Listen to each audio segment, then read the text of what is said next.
To honor this occasion, I invite Dr. Amog Kumar Gupta, Chairman of the Board of Governors, NIT Trichy, Professor G. Akila, Director, NIT Trichy, Shri Ashish Chauhan, National Organizing Secretary of ABVP, Professor Mangaleshwaran, Conference Convener, and Shri Induchudan Ramesh, Conference Coordinator on the dais. Welcome you all, sirs.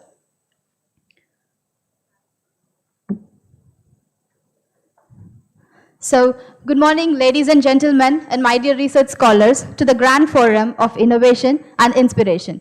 Today, we are thrilled to host this spectacular two-day zonal conference on emerging multidisciplinary research trends and advanced methodologies for Viksit Bharat 2047. National Institute of Technology, NIT Trichy, in collaboration with the Students for Holistic Development of Humanity Foundation, SHoDH, proudly presents Convergence 2026. This event is set to ignite minds and shape the future for the future of Viksit Bharat. Now, let us extend a warm welcome to all our distinguished guests.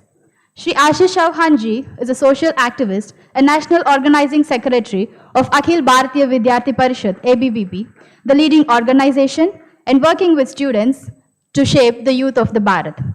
As a youth leader, now let's extend a warm welcome to him. He has represented Bharat in International Youth Delegation to China 2014, and he is a fellow of Legislative Fellows program by Department of States, United States, Spring 2016. He holds a bachelor's degree in science, 1-year postgraduate degree in journalism and mass communication, and earned his master's in business administration and is presently based out of Mumbai.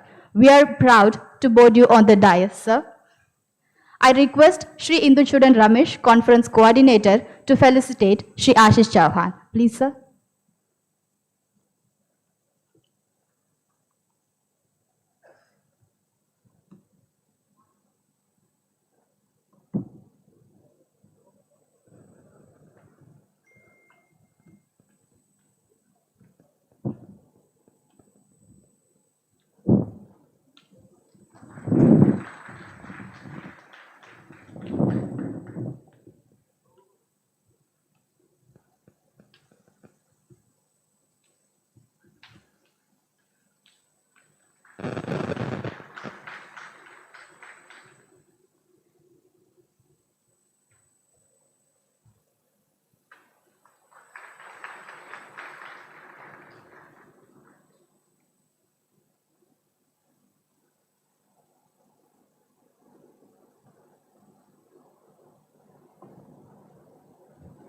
Thank you, sir. And in addition, among us, we have Professor Amog Kumar Gupta.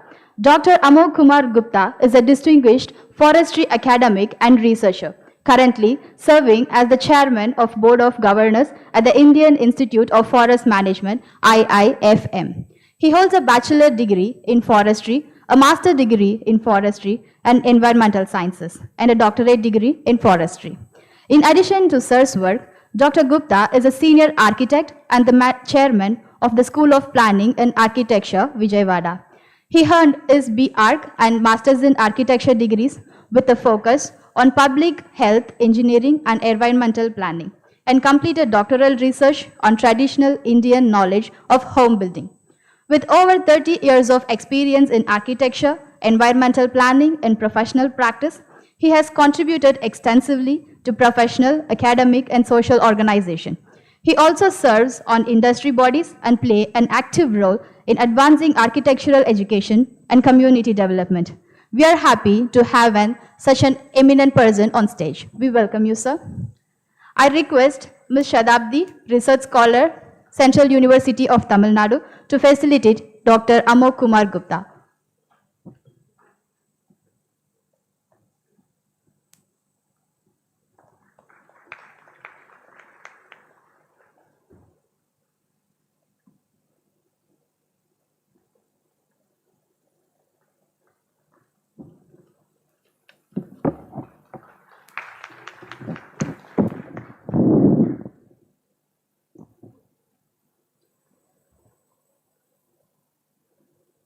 Thank you, sir. So next we have our most eminent person, Dr. G. Akila, Director of NIT Tiruchirappalli. She is a distinguished computer science academician with a PhD in computer science and engineering from Anna University. She specializes in artificial intelligence, big data analytics, ontology engineering, blockchain, and context-aware computing. She has published 80+ research publications widely cited in reputed journals and conferences, and has contributed significantly to advancing intelligent computing, data-driven system, and emerging technology applications in India. We're happy to have you on board, ma'am. I invite Ms. K. Kokila to facilitate Dr. G. Akila.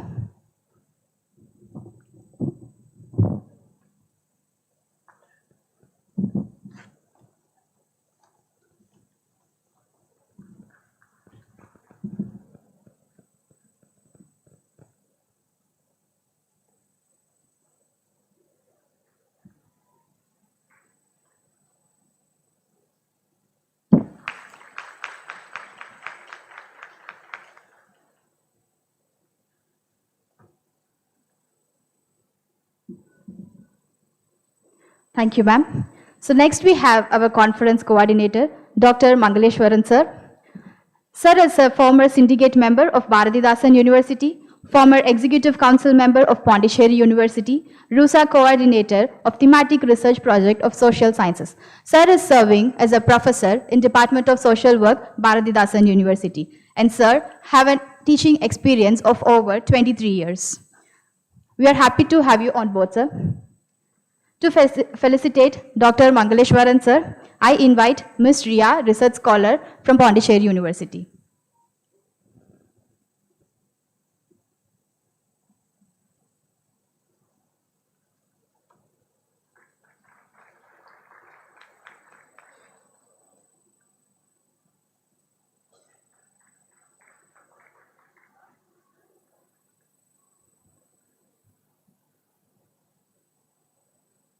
Thank you, sir. So next we have our conference coordinator, Shri Induchudan Ramesh. Induchudan Ramesh, native of Pathanamthitta district, Kerala. He is pursuing his mathematics PhD degree in NIT Puducherry, Karaikal. He is a doctoral fellow of NCERT 2023 onwards.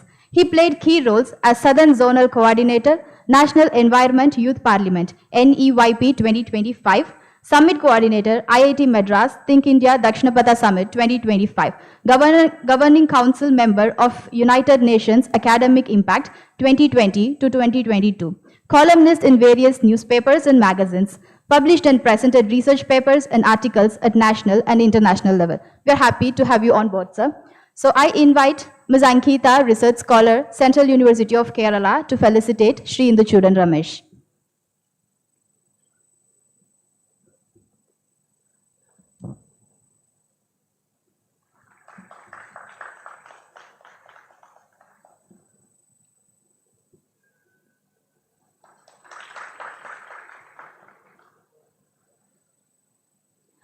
On this pleasant occasion, let us all rise for the redemption of Vande Mataram by Aditya Sanal from Pondicherry University and followed by Tamilthai Varthu by Deepika and SHoDH from NIT Trichy.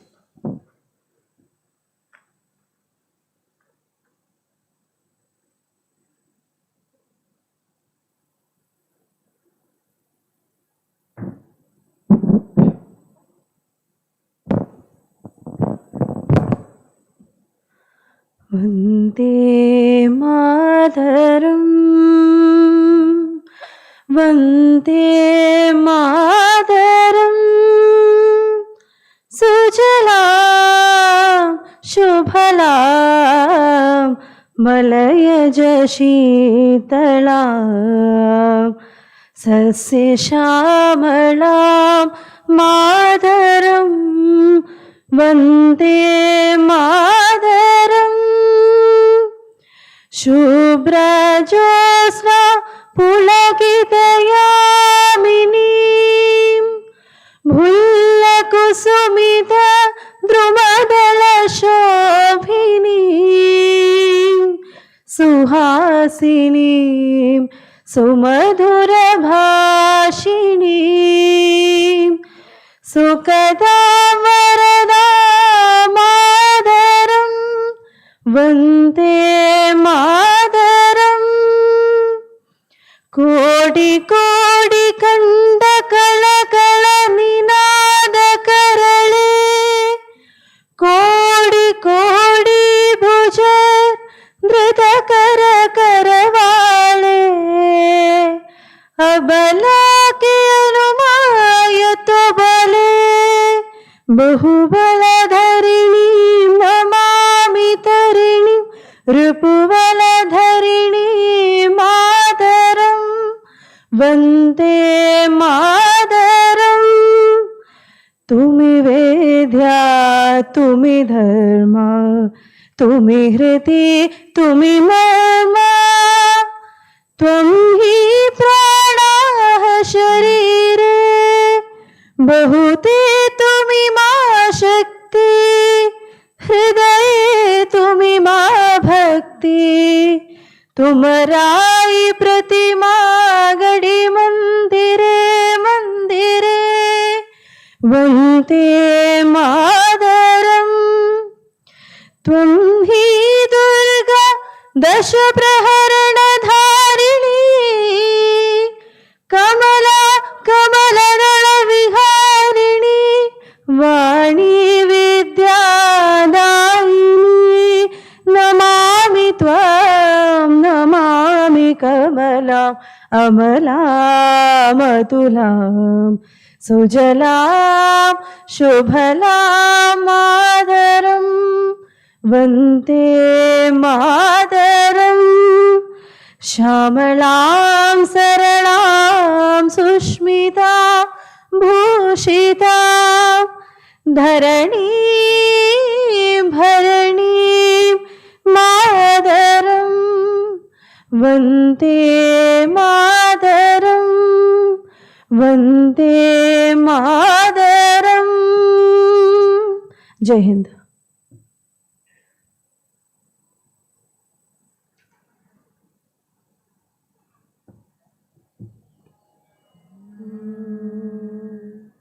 நீராறும் கடலுடுத்த நிலமடந்த கிழிலொழுகும்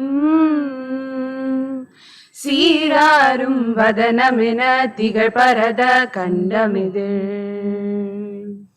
தெக்கணமும் மதிசிறந்த திராவிடனல் திருநாடும் தக்க சிறு பிறை நுதலும் தரிதனரும் திலகமுமே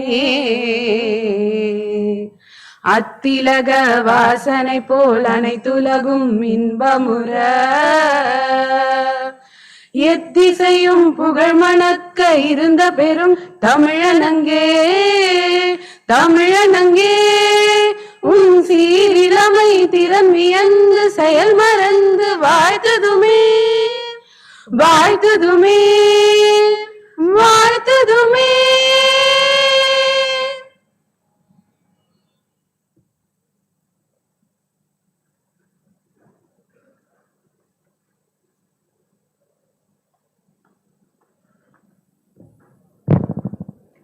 Now, I request all the dignitaries on the dais to light the Thiruvilakku. Please, sir. Please, madam.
On this pleasant invitement, we take a moment to introduce our Shri Arjun Anandji, our SHoDH National Convener.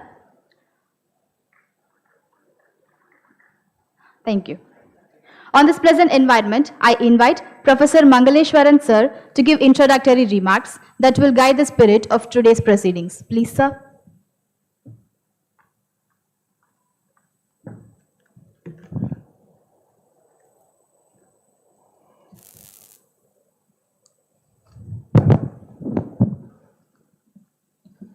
அனைவருக்கும் இனிய காலை வணக்கம்.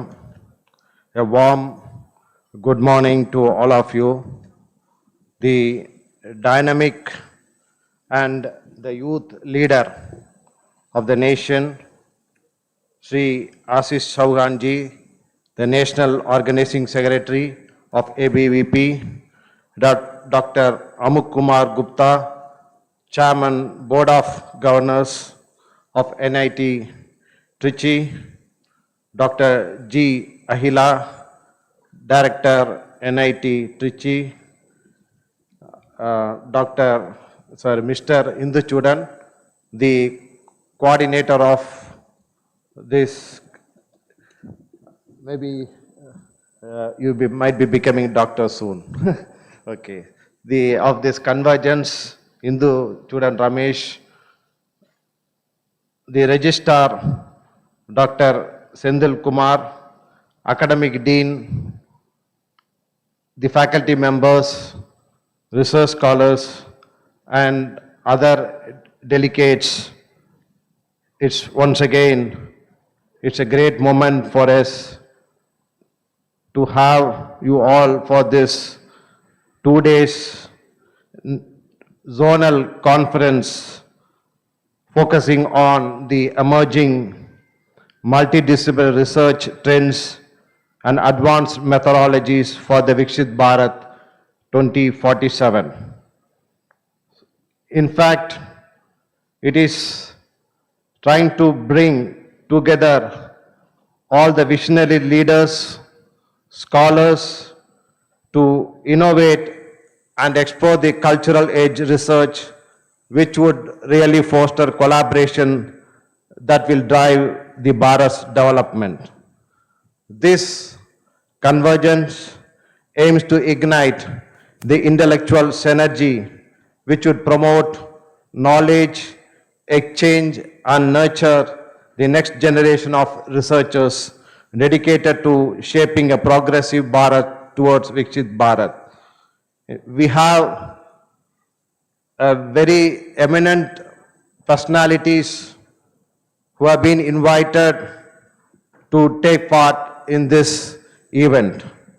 Perhaps when we have planning for this program under the 7 themes, so we have overwhelming response across the zonals.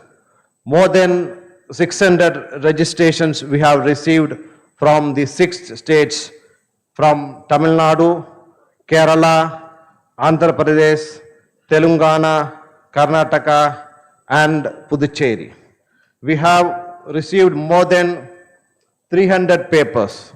So it is really amazing to note that we have a very good response, out of which we would able to select 150 abstract across 7 broad areas, namely the science, technology and engineering, mathematics, computing and applied services, social science, humanities and education, management, economics, entrepreneurship, economics and sustainability, development, health, bioscience and allied domains, interdisciplinary and frontier research.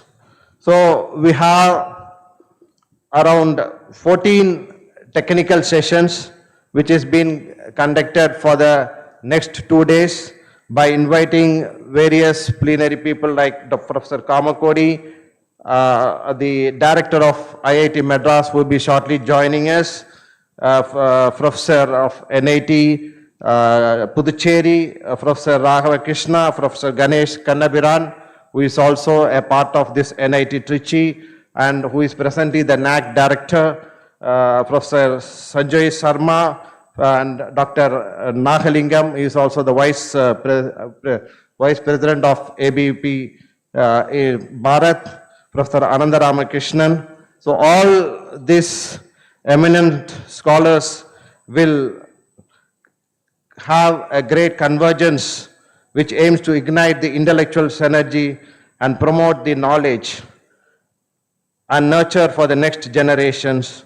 And in fact, you have a special session which is named as Yuva Research Aratai.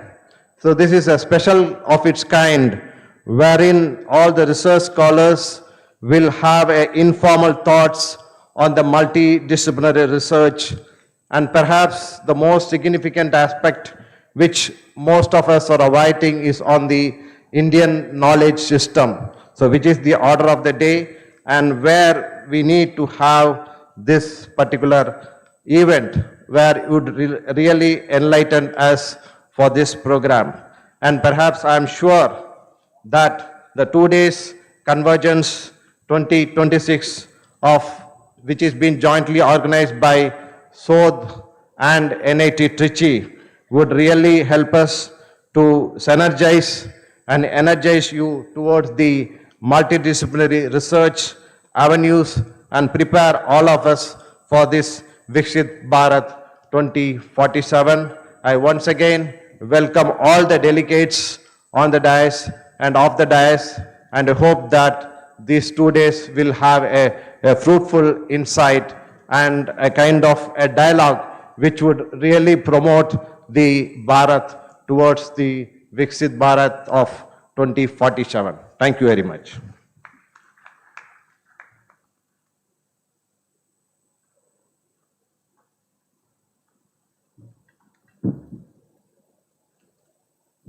Thank you very much, sir. So on this occasion, we are happy to welcome Dr. S.A. Senthilkumar, Registrar, NIT Trichy, Dr. Savita A.R., Faculty, MS University, State President of South Tamil Nadu, ABVP, and Dr. S. Gokulraj, Faculty, Pondicherry University, State President of North Tamil Nadu, ABVP.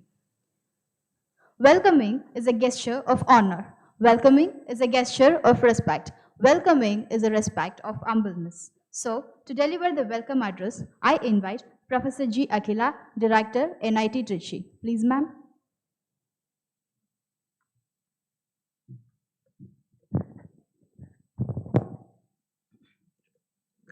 அனைவருக்கும் வணக்கம்.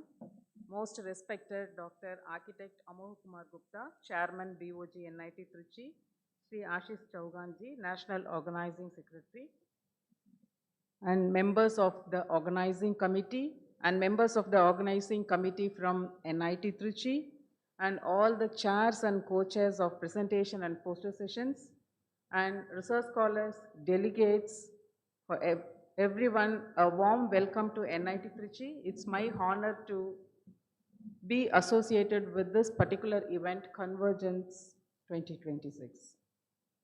It's a 2 days zonal conference. Just I would like to share some thoughts after welcoming each and every one of you for this conference. So as it was pointed out, it is a multidisciplinary research forum. We have generally, as a research scholar, we will think about only publishing the papers. The next level is getting the patents. I hope all the research scholars, you could understand that what I mean by publishing and getting the patents. Yes, that is the highest level we think that we are achieving. But this forum is going to give you more than that, how we can achieve or get towards the product-oriented or product-oriented research. Why I am sharing this with the young research scholars where your mind is very vibrant and it's ready to be ignited.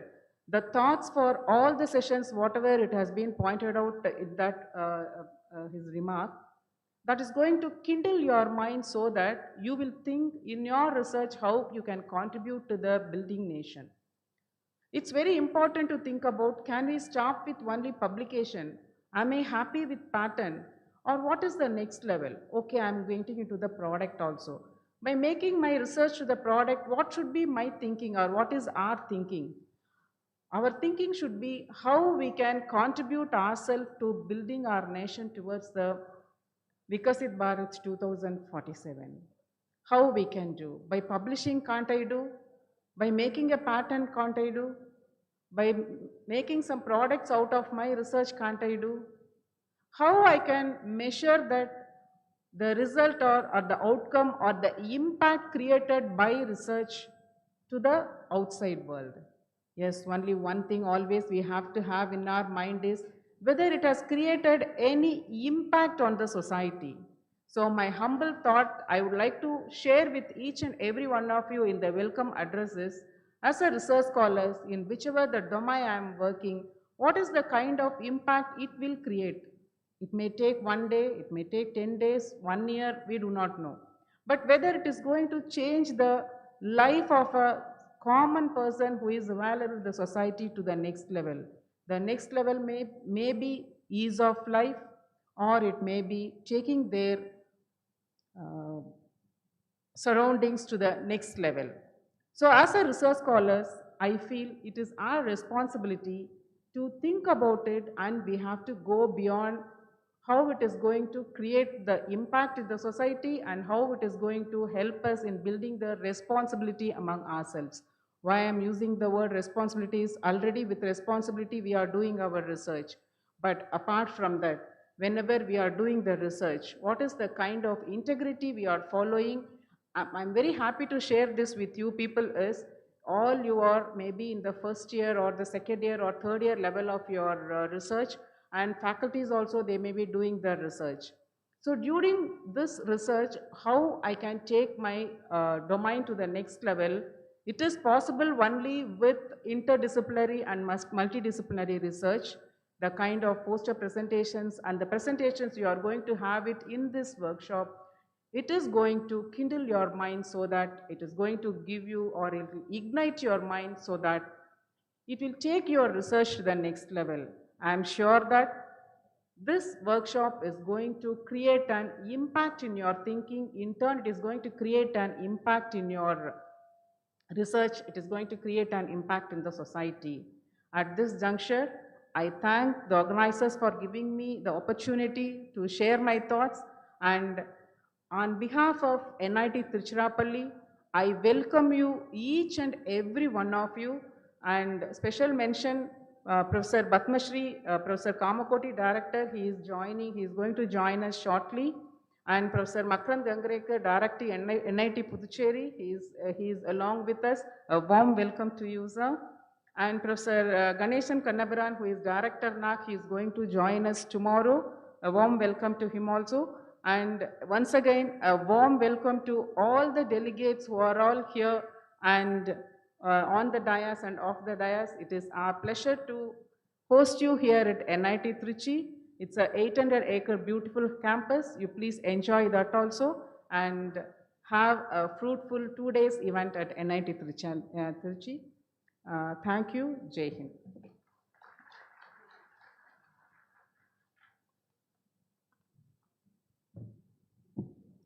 Thank you, madam, for your kind welcoming. Great people make great things. I invite Dr. Amok Kumar Gupta, Chairman of Board of Governors, NIT Trichy, to deliver a thought-provoking insights to the conference. Please, sir.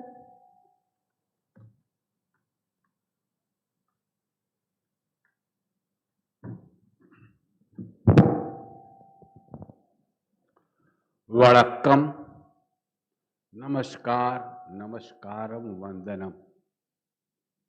आज विक्रम संवत 2082, युगाब 5127, शुक्ल पक्ष एकादशी इति दिन शनिवार 23 फरवरी 2026। आज का दिन कुछ विशेष है।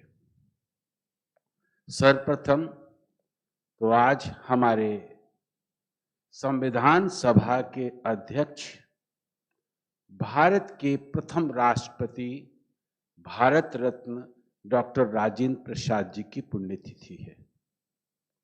आज ही राष्ट्रीय विज्ञान दिवस भी है और मुझे प्रसन्नता है कि इस दिन संयोग से ही सही हम एक सार्थक विषय पर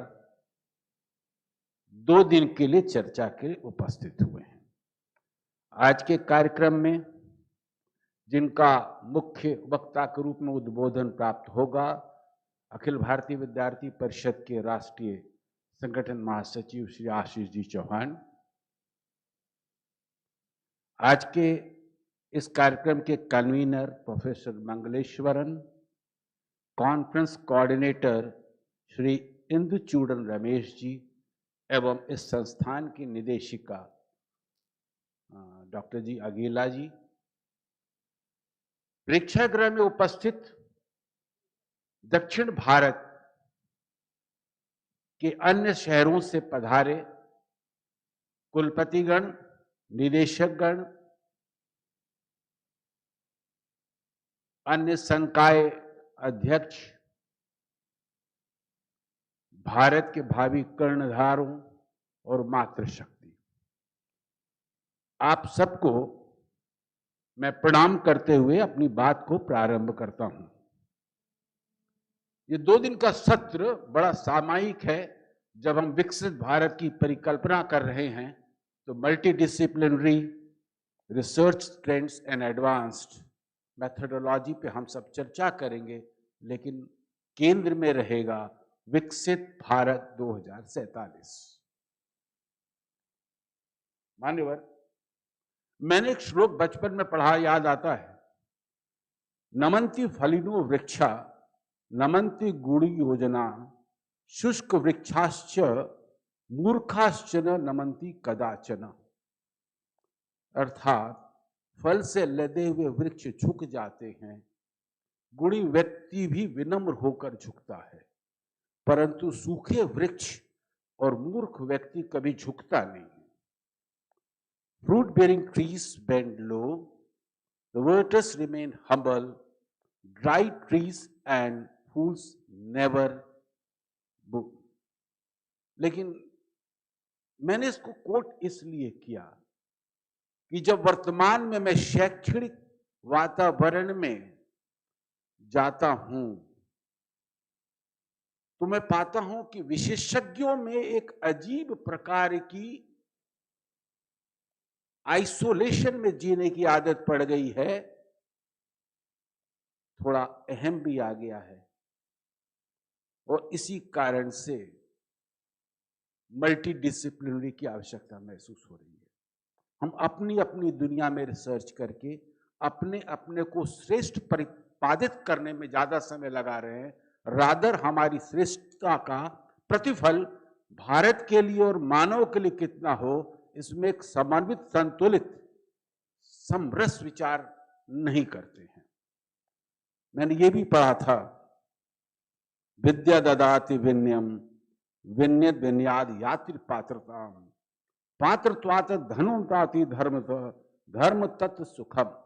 इस विद्या तो हमें विनय देती है, और विनय पात्रता, पात्रता से धन, और इस धन से प्राप्त धर्म ही सुख प्राप्त करता है।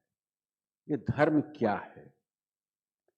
हमें सिखाती है कि विद्या का अंतिम लक्ष्य धन कमाना नहीं, बल्कि इसे सत्य कार्य में लगाकर जीवन में शांति प्राप्त करना है।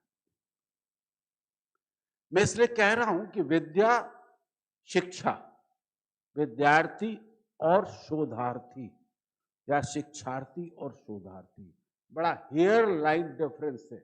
आपको विद्यार्थी के बाद शोधार्थी बनना है कि शिक्षार्थी के बाद शोधार्थी बनना है। इस हेयर लाइन डिफरेंस को आप समझ लेंगे तो आपके सारे शोध और रिसर्च मानव जाति के कल्याण के लिए ही कार्यरत रहेंगे। हमको आज उद्देश्य में क्या है? हम जो शोध करते हैं, हम इस बात पर विचार कम करते हैं कि इसका प्रतिफल क्या मिलेगा, इसका उद्देश्य क्या होगा, लक्ष्य क्या है। इसकी स्पष्टता अत्यंत आवश्यक है। इसमें कोई संदेह नहीं कि हम सबका लक्ष्य माँ भारती को परम वैभव पर ले जाना है, उसके शिखर पर ले जाना है। विकसित भारत 2047 तो उसका एक पड़ाव बिंदु है। लक्ष्य हमारा माँ भारती को परम वैभव के शिखर पे ले जाना है। हम उसकी तैयारी के चरण में आज 2047 की बात कर रहे हैं। आज जब हम इसकी आवश्यकता को समझकर शोध की आवश्यकता और व्यापकता विविधता पर विचार करने हेतु जब एकत्रित हुए हैं, तो मैं एक मुख्य बिंदु की ओर आपका ध्यान आकर्षित करना चाहूंगा।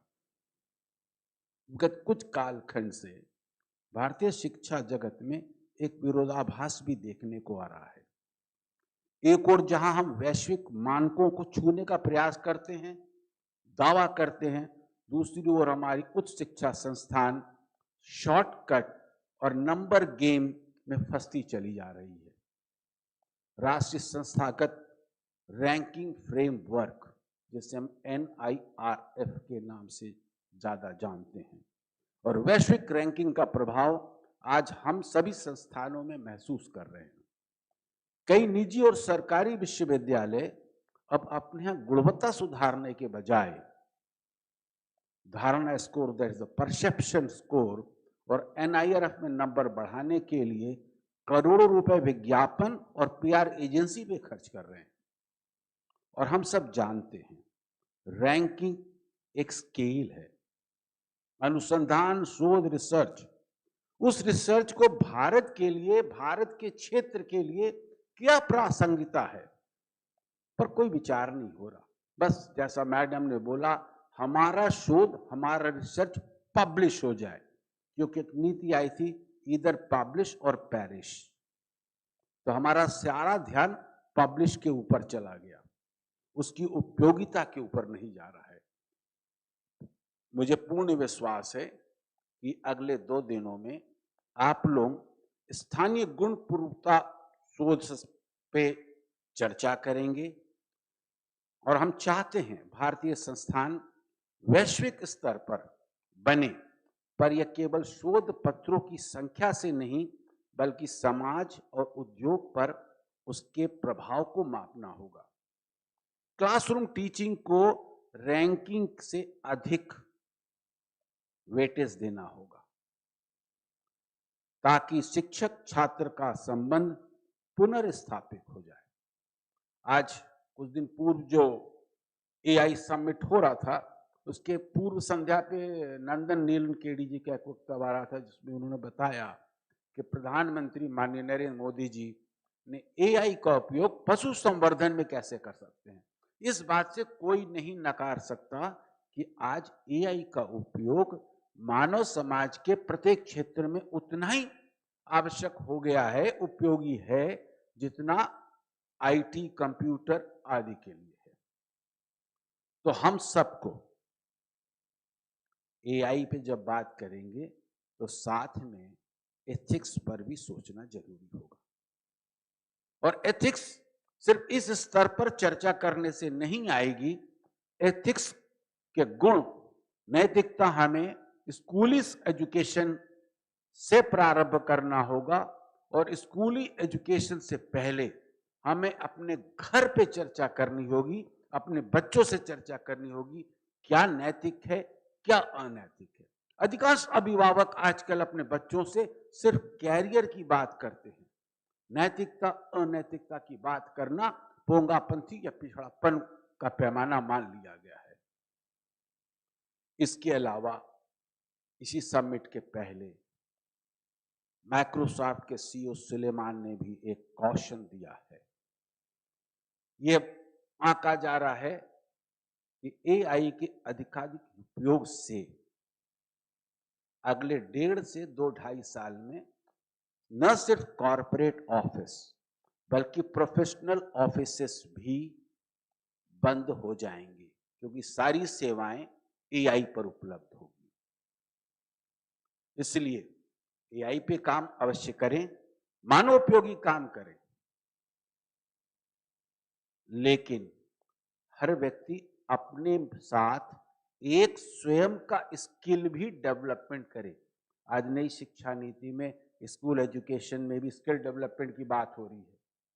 हम सब कितना भी पढ़ लें, लेकिन हम सब में एक स्किल अवश्य डेवलप करने का प्रयास करें तो ज्यादा अच्छा होगा। और चूंकि राष्ट्रीय विज्ञान दिवस है, तो विज्ञान में हम क्या करते हैं? पहले एक हाइपोथेसिस लेते हैं, फिर उसका एनालिसिस करते हैं, डेटा एनालिसिस करते हैं, इन्फरेंसेस निकालते हैं, तब हम कंक्लूजन पे पहुंचते हैं। मेथोडोलॉजी में होता है। इसलिए मेरा आप सबसे अभी आग्रह है, पहले भारत को मानिए, फिर भारत को जानिए, फिर भारत के लिए बनिए और फिर भारत को बनाइए। हम इस संकल्प के साथ आगे बढ़ेंगे तो निश्चित तौर पर हमारा भारत 2047 में विकसित भारत का स्वप्न को पूर्ण कर पाएंगे। इसी के साथ आप सबने मुझे सुना, इसके लिए धन्यवाद। जय Hind.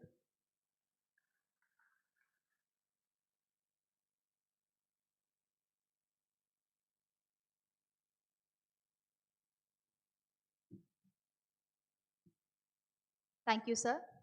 So on this environment, we have Padma Shri, Professor V. Kamakoti, sir, Director, IIT Madras with us. We welcome you, sir.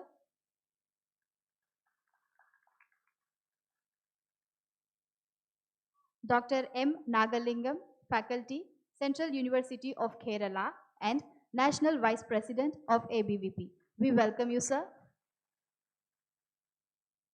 Shri Aravinji, RSS Vibhag Pracharak, Trichy. We welcome you, sir. And now it's my privilege to welcome Dr. L. Muruganji. So Dr. L. Muruganji is our chief guest and he's about to join us online in few minutes. And so he's not present here physically. He's about to give an speech within few minutes. And now there is a famous saying, live with people to understand people. In such a way, it's my privilege to invite such an eminent person who is living with the young minds since his youth to understand the young minds. Now, I invite Shri Ashish Chauhanji, National Organizing Secretary of ABVP, to deliver the keynote address to the gathering.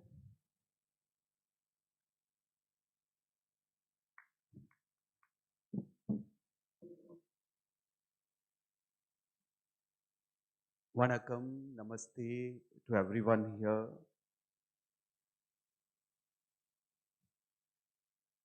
Respected Dr.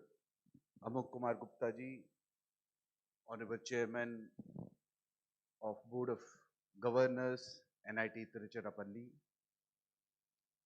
Honorable Director of this very institute, Professor G. Akila, eminent scholar, Professor Mangaleshwaran, the conference convener and professor at MS University, my dear friend Indu Chudan, who is soon to be a doctor, PhD. He is doing research at NIT Karaikal itself. Respected members of faculty present here, Honorable Sir Kamakoti sir, in a way, I wish to congratulate you from the dais itself. Professor Gangrekar sir, senior members of the faculty and researchers from the various campuses, institutions who are present here.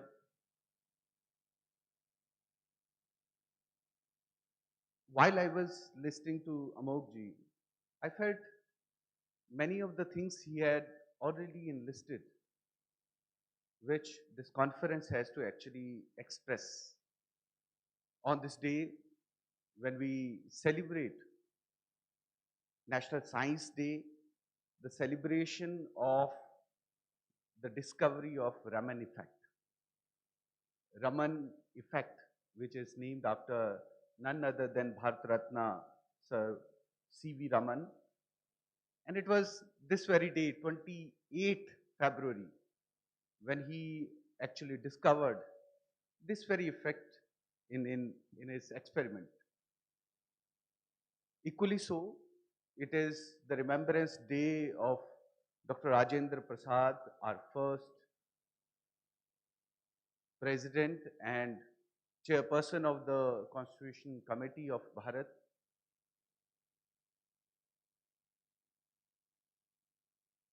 When we come together to think of NIT Trichy as a place, think of this very conference which we have named as Convergence. I think for a generation of 21st century who are sitting here, the Gen Z, youngsters, millennials, this is also a convergence.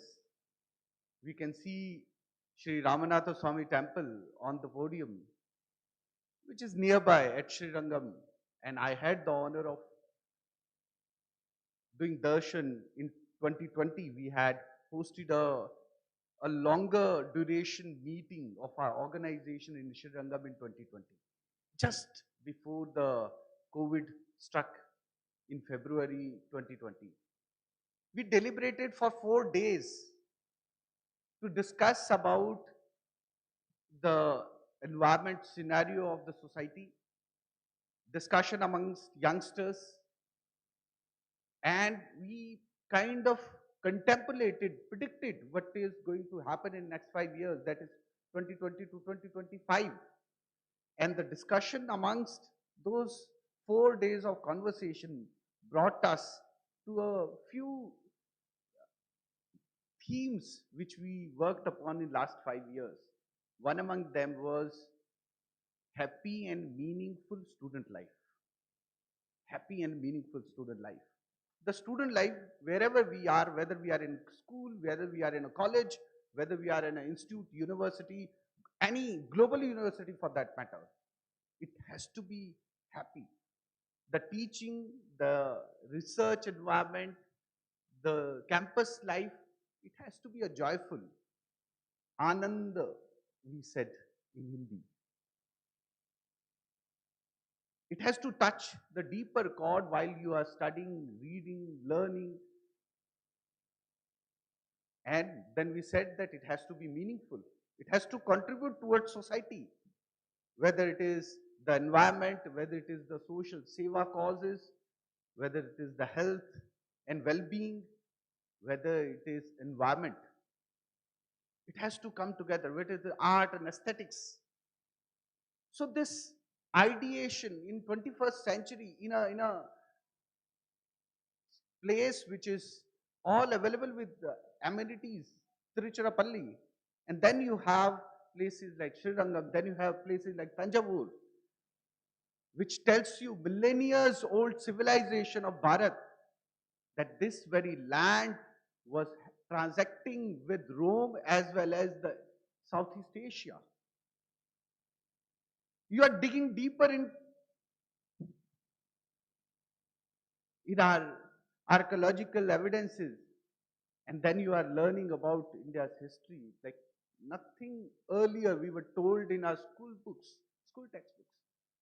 I tell this is the convergence. This is the convergence in terms of our history, our knowledge, our being, our civilization. While I checked on online, Webster Dictionary tells us that it is some of the unrelated matters when those ideas, matters, things, they converge in order to make a certain new thing, which many a times could be very, very different, is convergence. I'm also a science student. While we were in college, we were told about convergence as a technology. That time, these iPhone hadn't come. Smartphone were not there. Very later in the college, we had Nokia 1100, the iconic 1100, which is indestructible, we used to say. And I had dropped it from my university library, ma'am. That was almost like 100 feet on a cement floor, and still it survived. Nokia 1100. We were from that era.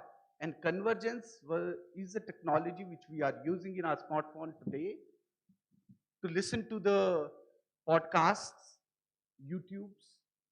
It has internet access. It can connect with radio. It can do the videography, editing, so much. The ideas of convergence technology were there in 70s itself, but in order to do it in an equipment so small, there is a law. Professor Kamakoti would actually, I would request him later, he could venture upon these. Moore's law stated that if you wish to convert these technology, the speed has to double in a time of 1.5 years, and the size has to shrink half. And in order to do this aspect of technology, converging it, doing it smaller, we have reached to a nano scale. Right now, a company in Netherlands called ASML is freakingly developing a machine. It's already building a machine and selling it. Advanced lithographic machine, extreme UV. And it is like this much, this section of our hall. And it prints in the nano scale on the chip. And that is utilized by another company called TSMC, Taiwan Semiconductor Corporation, and they give us almost like 85 to 90% of high quality chips, and that makes today's generation possible. That is convergence. Mathematically speaking, in maths, convergence is a sequence which approaches to a certain limit. I was a student of maths also, ma'am, in that sense, but little I followed after I finished my graduation. But in terms of convergent biology, evolutionary biology, when two species, two beings develop differently and they tend to get a similar feature in one place, when iguanas and these other animals, these become huge in their size because there is no threat to them in their vicinity. Equally so, like birds and bats, they develop wings in order for a particular need. This kind of development is also called convergence. Then there is convergent in terms of physiology. When you are looking at an object which is farther away and when you are looking at nearer, when your eyes converge, that is also one of the interpretation.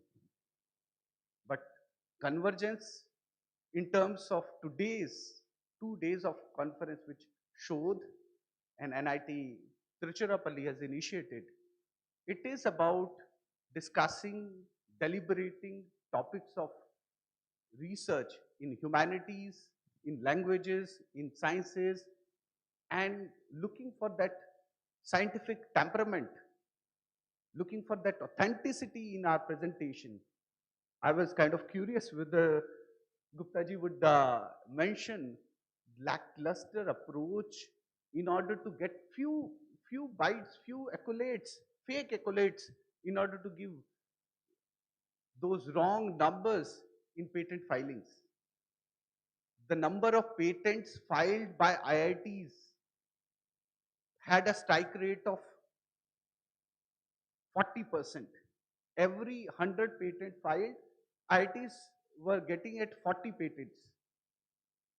ISC was getting at 42, somewhere around there. A certain university was getting somewhere around less than 2%. And the university which became popular on that very incident was getting at 0.02%. And there is this Government of India schemes. If you file a patent, you get money. And it's a earning step. How can you earn? How can you actually cheat your nation as well as get money? That was the way this private institutions have worked upon. I was listening to Professor Vaidyanathan of IIM Bengaluru. He was deliberating upon how private universities could have actually shaped India's educational atmosphere. But he lamented upon the kind of institution which had come. Someone who was selling sweets in 1970s now presents their university as the working for the welfare of the people from 1971. And this very university is there in Punjab. And you also know which university I'm talking about.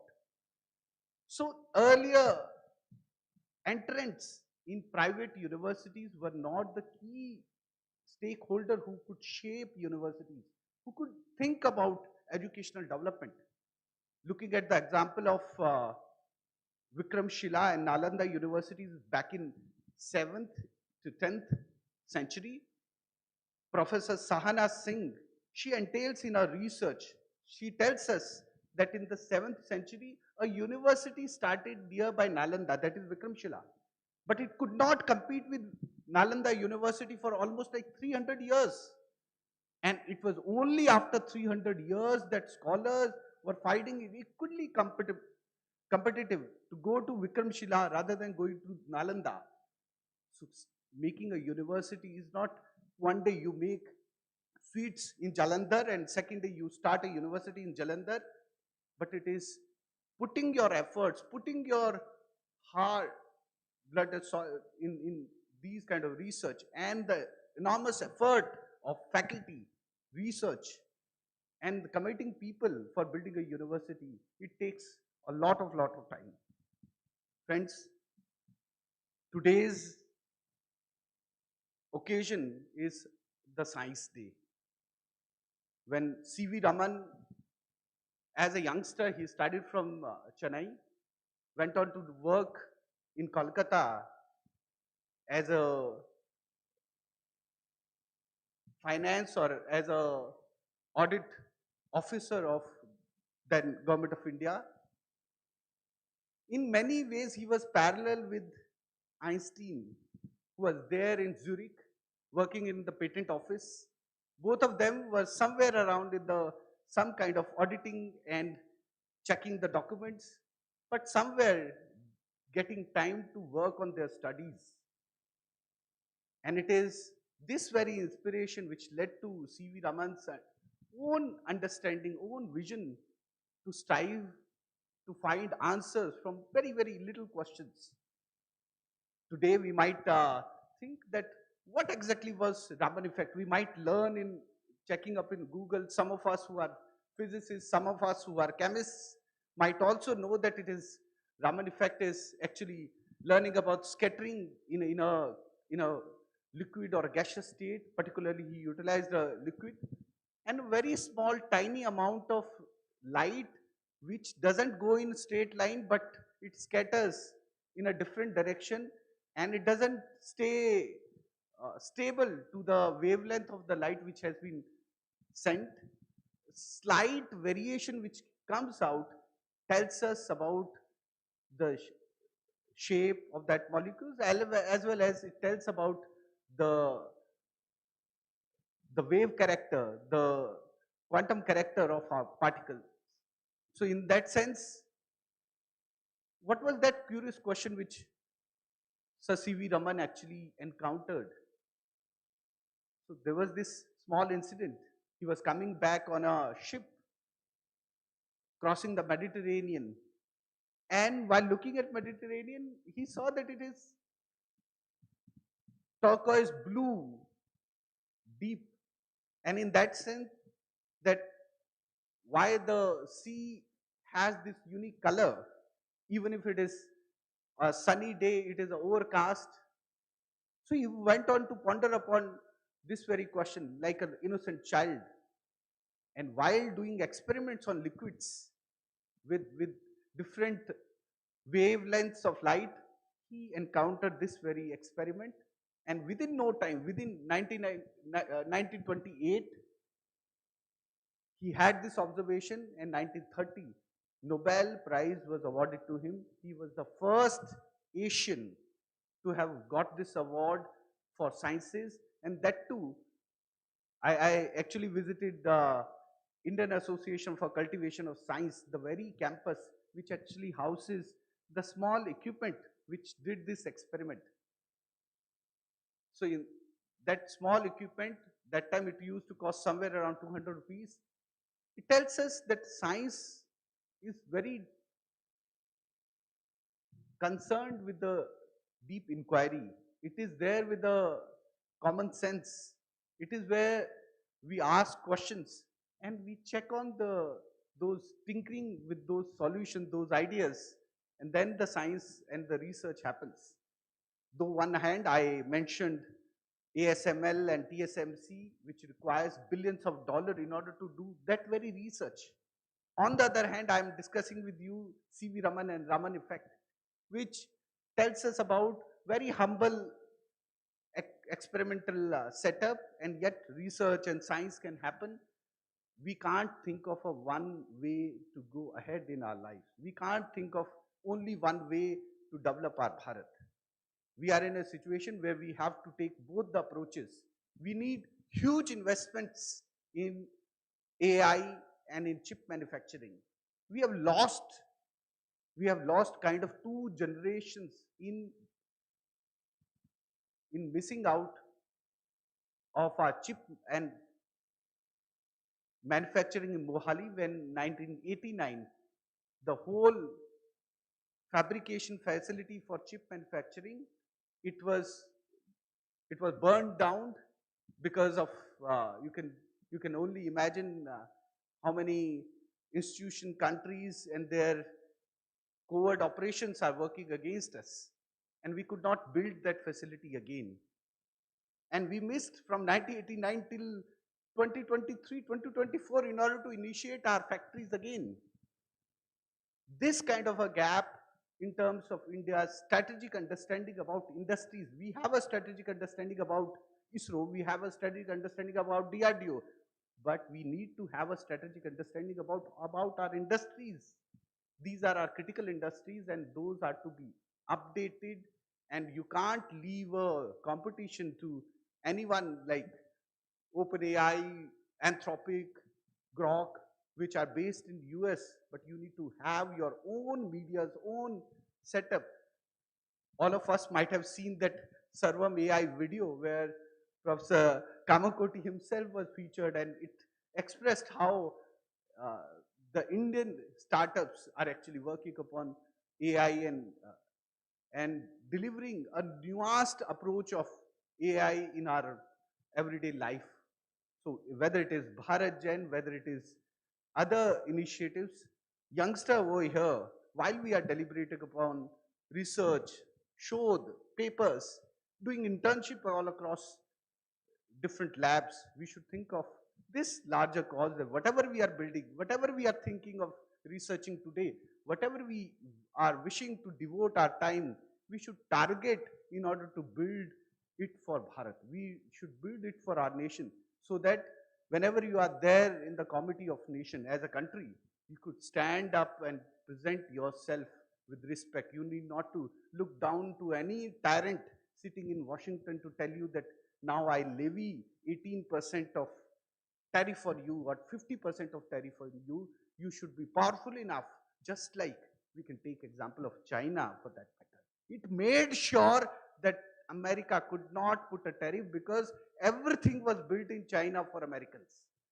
And today, we might be the next good boy in the class, next good girl in the class. We might be missed out. But the bully in the class, in that sense, that he has all the capacities in order to present in today's environment, and that's why they cannot be questioned. The bigger bully of the campus, in that sense, campus of Committee of Nations, that will always try to nudge through his ways. So today, whenever we think of all these aspects, I put this very humble request to all of us. As a researcher, we should look for our niche areas, area of research, area of expertise, and come back, think for Bharat, think for India, research for Bharat, research for Bharat's development. Dhanyavad, Bharat Mata ki jai.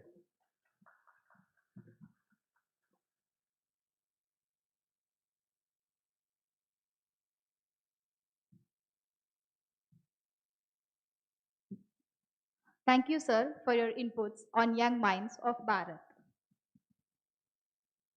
நம்மோடு இந்த வேளையில் திரு L Murugan அவர்கள் மத்திய இணை அமைச்சர் தகவல் மற்றும் தொழில்நுட்பத்துறை அமைச்சர் அவர்கள் நம்மோடு இந்த இனிய வேளையில் இணைய உள்ளார்.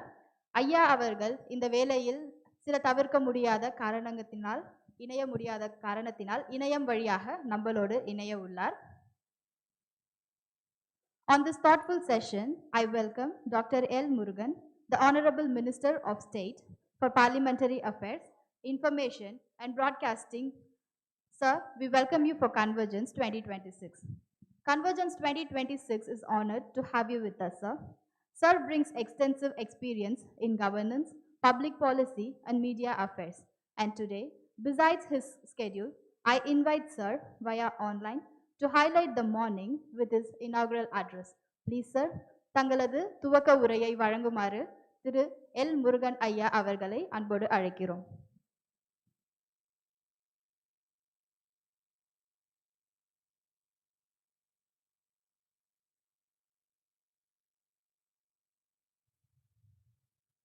Professor G. Akhila அவர்கள் special address Dr. Amon Kumar Gupta, Chairman Board of Governors NIT Trichy, Ashish Sauganji, National Organizing Secretary ABVP, Indu Sudan Ramesh, Sri Conference Coordinator, Sri Kamakoti, Director IIT Chennai, dignitaries,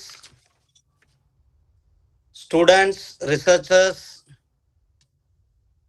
இந்த நிகழ்ச்சியில் கலந்து கொண்டிருக்கின்ற அனைத்து சகோதர சகோதரிகளுக்கும் என்னுடைய அன்பான வணக்கங்களை தெரிவித்துக் கொண்டு என்னுடைய உரையை தொடங்குவதற்கு முன் மரியாதைக்குரிய திரு காமக்கோடி அவர்களுக்கு இந்த ஆண்டு கம்ப்யூட்டர் ரிசர்ச்சில் பத்மா விருது கொடுக்கப்பட்டிருக்கிறது. அவருடைய சேவையை பாராட்டும் விதமாக, அவருடைய கான்ட்ரிபியூட்டை அங்கீகரிக்கும் விதமாக மத்திய அரசாங்கம் மாண்புமிகு பிரதமர் திரு நரேந்திர மோடிஜி அவர்கள் ப்ரொஃபசர் திரு காமக்கோடி அவர்களுக்கு பத்மஸ்ரீ அவார்டு கொடுக்கப்பட்டிருக்கு. அவருக்கு உங்கள் சார்பாக இந்த கான்ஃபரன்ஸ் மூலமாக என்னுடைய வாழ்த்துக்களை, பாராட்டுக்களை தெரிவித்துக் கொள்கின்றேன். சகோதரர்களே, விக்சித் பாரத் NIT திருச்சி மற்றும் SHoDH Convergence 2026 the organizers எல்லாருக்கும் கூட என்னுடைய மனமார்ந்த பாராட்டுக்களை தெரிவித்துக் கொள்கின்றேன். நம்மளுடைய அரசாங்கம் இன்றைக்கு வலிமையான பாரதம், விக்சித் பாரத்தை நோக்கி நம்மளுடைய கனவு, லட்சியம், எண்ணம் எல்லாம் நம்மளுடைய பிரதமர் திரு நரேந்திர மோடிஜி அவர்கள் அடுத்த 25 ஆண்டுகளுக்கான ஒரு வளர்ச்சி பாதையை நோக்கி நாம் அனைத்து துறைகளிலும் செயல்பட்டு கொண்டிருக்கின்றோம். இதை வலியுறுத்தும் விதமாக நம்மளுடைய இந்த இண்டிபெண்டன்ட் ரிசர்ச் ஃபவுண்டேஷன் அவங்க ரிசர்ச், பப்ளிகேஷன்ஸ், கான்ஃபரன்ஸ், அதே போல் ரிசர்ச் ஸ்காலர்ஸை ஊக்குவிக்கிறதுக்கான பணிகளை செய்து கொண்டிருக்கிறார்கள். இந்த ரிசர்ச் ஃபவுண்டேஷன் திருச்சி NIT கூட சேர்ந்து பண்ணுறதுனால இங்கே இருக்கிற youths, research scholars, new students அவங்களுக்கெல்லாம் இந்த மாதிரி அடிக்கடி கான்ஃபரன்ஸ் பண்ணும் பொழுது அவர்கள் தங்களை அப்டேட் பண்ணிக்கொள்ள முடியும். அதற்கான சிறப்பாக சேவை செய்கின்ற உங்கள் அனைவருக்கும் கூட என்னுடைய வாழ்த்துக்களை தெரிவித்துக் கொள்வதோடு, விக்சித் பாரத் நம்மளுடைய லட்சியம், எண்ணம், தொலைநோக்கு பார்வை அடுத்த 25 ஆண்டுகள், அதாவது 100வது சுதந்திர தினம் கொண்டாடும் பொழுது when we are going to celebrate 100th year of independence, அப்போ நம்மளுடைய நாடு விக்சித் பாரத் ஆக இருக்க வேண்டும் என்பதுதான் நம்மளுடைய லட்சியமாக, நம்மளுடைய பிரதமருடைய லட்சியமாக இருந்து கொண்டிருக்கிறது. ஐயா டாக்டர் அப்துல் கலாம் அவர்களுடைய லட்சியம் நம்மளுடைய விக்சித் பாரத், அதுதான் அவருடைய லட்சியமாக இருந்தது. அந்த லட்சியத்தை நிறைவேற்றும் பாதையில நாம் சென்று கொண்டிருக்கிறோம். இன்னைக்கு பார்க்கிறோம் பல்வேறு துறைகளில் விக்சித் பாரத்துங்கும் பொழுது அடிப்படை பேசிக் இன்ஃப்ராஸ்ட்ரக்சர் ஒரு புறம், சோசியல் டெவலப்மெண்ட் இன்னொரு புறம், அதே போல மாணவர்களை, புதிய இளைஞர்களை தயார்படுத்துவது. ஏன்னா நெக்ஸ்ட் 25 இயர்ஸ் யார் இங்க இருக்கிற அடுத்த தலைமுறையை நாம் சுதந்திர தினம், அதாவது 100வது சுதந்திர தினம் விக்சித் பாரத் அடையும் பொழுது இந்த நாட்டை வழிநடத்துபவர்களாக, இந்த நாட்டை வளர்ச்சி பாதையில கொண்டு செல்பவர்களாக இப்போதைய இருக்கின்ற இளைய தலைமுறை தான் இருக்கும். அதுக்காகத்தான் நம்மளுடைய பிரதமரே ஒரு பல நல்ல திட்டங்களை செயல்படுத்தி கொண்டிருக்கிறார்கள். Highways development, express highways, express corridors, industrial corridors, rail, metro rail, Vande Bharat trains, bullet trains, அதுபோல ஏர்போர்ட் டெவலப்மெண்ட், இது அப்படி ஒரு இன்ஃப்ராஸ்ட்ரக்சர். இன்னொரு புறம் சோசியல் டெவலப்மெண்ட், அனைவருக்கும் bank account, transparency, ease of life, ease of doing, ease of life, இதை ஒரு புறம் டெவலப் பண்ணி, அதே நேரத்தில் நம்மளுடைய ரிசர்ச், நம்மளுடைய பிரதமரனுடைய கனவு design in India for the world, உலகத்திற்காக இந்தியாவிலிருந்து டிசைன் பண்ணும். அதே போல உலகத்திற்காக இந்தியாவிலிருந்து ஆத்ம நிர்பர் பாரத், உலகத்திற்காக இந்தியாவிலிருந்து நம்மளுடைய குவாலிட்டியான மேனுஃபேக்சர். இந்தியா ஒரு மிகப்பெரிய மேனுஃபேக்சரிங் ஹப்பாக மாற வேண்டும். அதை நோக்கி நாம் பயணம் செய்து கொண்டிருக்கின்றோம். உங்களுக்கெல்லாம் தெரியும், அடல் திங்கரிங் லேப் ஹையர் எஜுகேஷன்ல, ஸ்கூல் எஜுகேஷன்ல நம்மளுடைய அரசாங்கம் நடைமுறைப்படுத்தி இருக்கிறோம். கிட்டத்தட்ட 10,000 அடல்ட் திங்கரிங் லேப்ஸ் இந்தியா முழுவதும் இருந்து கொண்டிருக்கிறது. இதுவரையிலும் கிட்டத்தட்ட 1.1 கோடி இளைஞர்கள் பங்கு பெற்றிருக்கிறார்கள். அடல் திங்கரிங் யோஜனா என்ன, லேப்ஸ் என்ன நம்மளை ஊக்குவிக்கிறது? படிக்கும் பொழுதே, காலேஜில் படிக்கும் பொழுதே நாம் என்டர்பிரனர் ஆக வேண்டும். நம்மளுடைய கண்டுபிடிப்புகள், டிசைன், இன்னோவேஷன், டிசைன், அதை பொருளாக்கி சந்தைப்படுத்துதல், இதுதான் அடல் திங்கரிங் லேப்ல அவங்கள ஒரு பெரிய தொழில் முனைவோர்களாக ஆக்குவது. நம்மளுடைய இளைஞர்கள் வேலை தேடுபவர்களாக இல்லாமல் வேலை கொடுப்பவர்களாக மாற வேண்டும். அதனாலதான் 2014 வெறும் 400 ஸ்டார்ட் அப் கம்பெனிகள் தான் நம்ம இந்தியாவில் இருந்தது. இந்த 11 ஆண்டுகள்ல கிட்டத்தட்ட இன்றைக்கு ஸ்டார்ட் அப் நிறுவனங்களுடைய எண்ணிக்கை சுமார் 2 லட்சத்திற்கும் மேற்பட்ட ஸ்டார்ட் அப் கம்பெனிகள். இந்த ஸ்டார்ட் அப் கம்பெனிகளுடைய நிறுவனர்கள்லாம் 30 வயசுக்கு கீழே உள்ள யங்ஸ்டர்ஸ். இதுல இன்னும் குறிப்பா சொல்லப்போனா இண்டிஜினஸ் ஸ்டார்ட் அப் நிறுவனங்கள், ஸ்பேஸ்ல ஐஎஸ்ஆர்ஓ, உங்களுக்கு தெரியும், ஐஎஸ்ஆர்ஓ கூட இணைஞ்சு NIT பல வேலைகள்லாம் செஞ்சுட்டு இருக்கீங்க. ஸோ ஸ்பேஸ்ல இன்னைக்கு இந்தியா ஒரு மிகப்பெரிய பயணியராக நாம் இருந்து கொண்டிருக்கின்றோம்.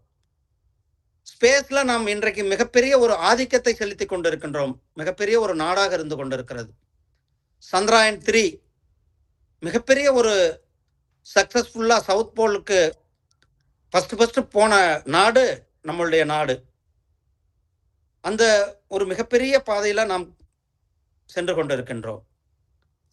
சகோதரர்களே, உங்களுக்கெல்லாம் தெரியும், நம்மளுடைய 2014 IIT வெறும் 16 IIT இருந்தது. இன்னைக்கு 23 IITs இருக்கிறது. 13 IIMs மட்டும் இருந்தது, இன்றைக்கு 20 IIM-ஆக உயர்த்தப்பட்டிருக்கிறது. எய்ம்ஸ் என்று சொல்லக்கூடிய all India medical institute science வெறும் 7 இருந்தது, இன்னைக்கு 23 இன்ஸ்டிடியூட்ஸாக இருந்து கொண்டிருக்கிறது. Medical college seat, engineering college seat எல்லாமே டபுளாக உயர்த்தப்பட்டிருக்கிறது. புதிய நியூ எஜுகேஷன் பாலிசி 2022, உங்களை மாதிரி நிறைய research scholars, educationalist, wise chancellors எல்லாருமே சேர்ந்து ஒரு உலக அளவில் நம்மளுடைய மாணவர்களை ஊக்கப்படுத்துவதற்காக, நம்மளுடைய மாணவர்களை இன்டர்நேஷனல் லெவலில் காம்படிட் பண்ற அளவுக்கான தரத்தை உயர்த்துவதற்கான ஒரு புதிய எஜுகேஷன் பாலிசியை நாம் கொடுத்திருக்கிறோம். அந்த எஜுகேஷன் பாலிசி அடிப்படை கல்வியில தாய்மொழியை ஊக்குவிப்பது, ஆராய்ச்சியில, ரிசர்ச்ல, சயின்ஸ் அண்ட் டெக்னாலஜியில நாம் உலகத்திற்கு ஒரு வழிகாட்டியாக இருக்க வேண்டும், இருப்பதற்கான முன்னெடுப்புகளை இந்த புதிய தேசிய கல்விக் கொள்கையானது ஊக்குவித்துக் கொண்டிருக்கிறது. அதே போல நான் சொன்ன design India for the world, இன்றைக்கு கிரியேட்டிவ் எக்கானமி ஒரு மிகப்பெரிய ஒரு எக்கானமியாக இருந்து கொண்டிருக்கிறது. Create in India for the world, orange economy இந்த பட்ஜெட்ல நீங்க புதுசாக கேள்விப்பட்டிருப்பீங்க. ஏஐ, விஎஃப்எஸ், அனிமேஷன், ஏஐ, இது எல்லாமே இன்றைக்கு வேர்ல்டு லெவலில் நம்மளுடைய இன்ஜினியர்ஸ் அவங்க ஒரு பெரிய டாமினண்டாக இருந்து கொண்டு இருக்கிறாங்க. ஹாலிவுட் மூவிஸினுடைய போஸ்ட் ப்ரொடக்ஷன் ஒர்க் இன்றைக்கு நம்மளுடைய சென்னையில், நம்மளுடைய பூனேல, நம்மளுடைய ஹைதராபாத்தில், நம்மளுடைய பெங்களூரில் செய்து கொண்டு இருக்கின்றோம். உலகத்திற்கு ஒரு வழிகாட்டியாக இருக்கின்ற நாடாக நாம் இருந்து கொண்டு இருக்கிறோம். கிட்டத்தட்ட இந்த பட்ஜெட்டில் மட்டுமே இந்த ஆரஞ்சு எக்கானமியை நம்ம ஊக்குவிக்கிறது 15,000 ஸ்கூலில் லேப்புகளை உருவாக்குவது. எப்படி ஐஐடி இருக்கோ அதே போல் கிரியேட்டிவ் டெக்னாலஜிக்கு ஒரு மிகப்பெரிய Indian institute of creative technology மும்பையில் ஃபர்ஸ்ட் ஆரம்பிக்கப்பட்டிருக்கிறது. இதெல்லாம் நாம் அனைத்து துறைகளிலுமே கூட ஒரு வளர்ச்சி அடைய வேண்டும். அனைத்து துறையிலும் முன்னெடுத்து செல்ல வேண்டும். இப்ப இருக்கிற புதிய இளைஞர்கள், new Bharat, new India, the future பாரத்தை, ஃபியூச்சர் இந்தியாவை வழிநடத்துகின்ற இளைஞர்களாக புதிய இளைஞர்கள் புதிய ஐடியாவோட இருக்கிறார்கள். அந்த புதிய ஐடியா, புதிய மைண்ட், யங் மைண்ட், இதுதான் நம்மளுடைய பாரதத்தை வளர்ச்சி பாதையில் எடுத்து செல்லப்படும். நம்ம இன்றைக்கு மிகப்பெரிய அளவில் உலகத்திலேயே மிகப்பெரிய 4வது எக்கானமியை வந்திருக்கிறோம். 2027 3வது பெரிய எக்கனாமியா வரப்போறோம். 2047 ஃபர்ஸ்ட் எக்கனாமி இருக்க போறோம். அதுதான் அந்த பாதையில நாம் வழிநடத்தி செல்ல நம்மளுடைய நாடு தயாராகி கொண்டிருக்கிறது. நாம் தயாராக இருக்க வேண்டும். நாம் அனைவருடைய முயற்சியோடு அனைவரும் இணைந்து நம்மளுடைய தேசம், நேஷன் ஃபர்ஸ்ட், நம்மளுடைய தேசத்தை வளர்ச்சியடைந்த பாரதமாக, விக்சித் பாரதமாக ஆக்குவதற்காக நாம் அனைவரும் இணைந்து செயல்படுவோம் என கேட்டுக்கொண்டு, நான் இன்னைக்கு உங்க கூட வர வேண்டியது, நாங்கள் வர முடியாததற்கு உங்களிடத்துல மன்னிப்பு கேட்டுக்கொள்கிறேன். பல வேலைகள் பணு காரணமாக வீடியோ கான்ஃபரன்ஸ் மூலியமாக உங்களிடத்துல சேர வேண்டிய, ஜாயின் பண்ண வேண்டி இருக்கிறது. ஆகையால் சகோதரர்களே, நம்மளுடைய லட்சியம், எண்ணம், நம்மளுடைய பிரதமருடைய லட்சியம், எண்ணம் எல்லாமே 2047 விக்சித் பாரத், அந்த கனவை நிறைவேற்றும் விதமாக நாம் அனைவரும் வருங்காலத்தில் நம்மளுடைய காலமாக நாம் அனைவரும் கடினமாக உழைத்து நம்மளுடைய தேசத்தை உலகத்திற்கு வழிகாட்டியாக நாடாக உருவாக்குவதற்கு வேலை செய்வோம் என கேட்டுக்கொண்டு, இந்த அருமையான நிகழ்ச்சியில உங்களோடு கலந்து கொண்டதுல மற்றற்ற மகிழ்ச்சி. நன்றி, வணக்கம். ஜெய்ஹிந்த், Jai Bharat.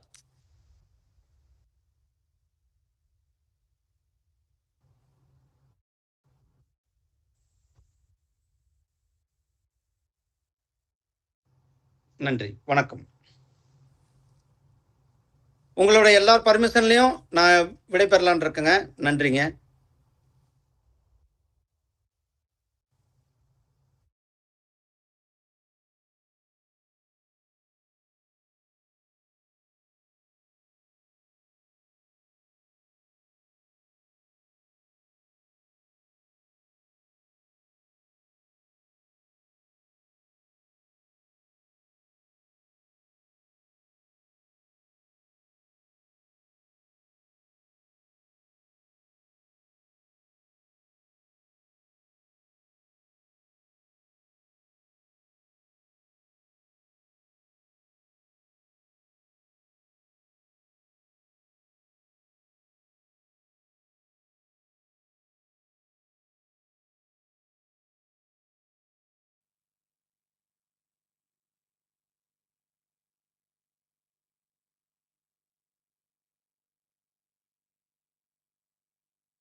Thank you, dignitaries, and a very best wishes to the Nidhi Kalam team. So now, gratitude is the attitude of the thanksgiving mind. To wrap up this proceedings, I invite Sri Induchudan Ramesh, Conference Coordinator, to deliver his vote of thanks.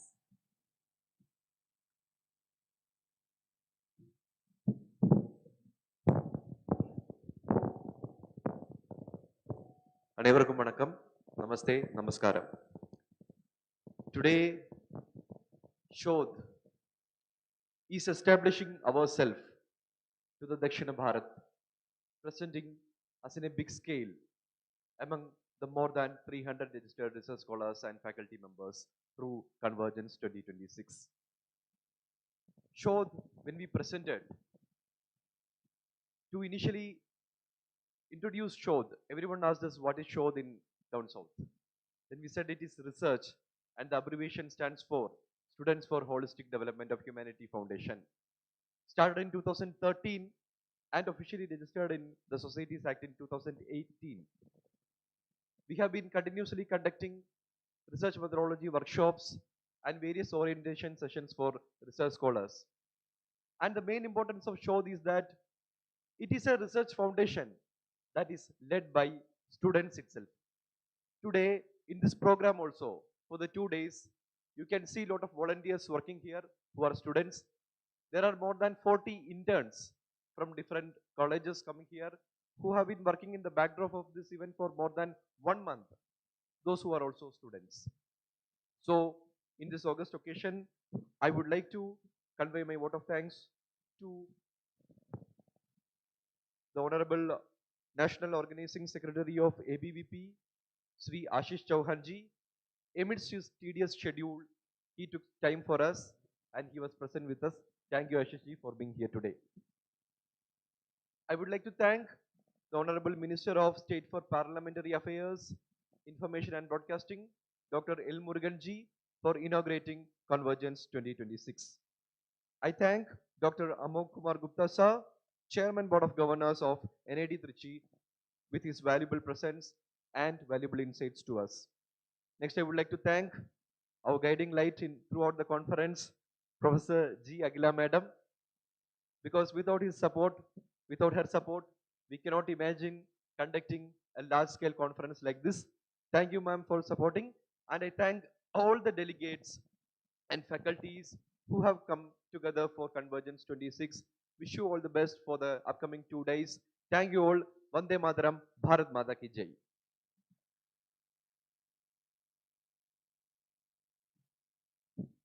Thank you all the dignitaries, faculties, and research scholars, and the session is being concluded.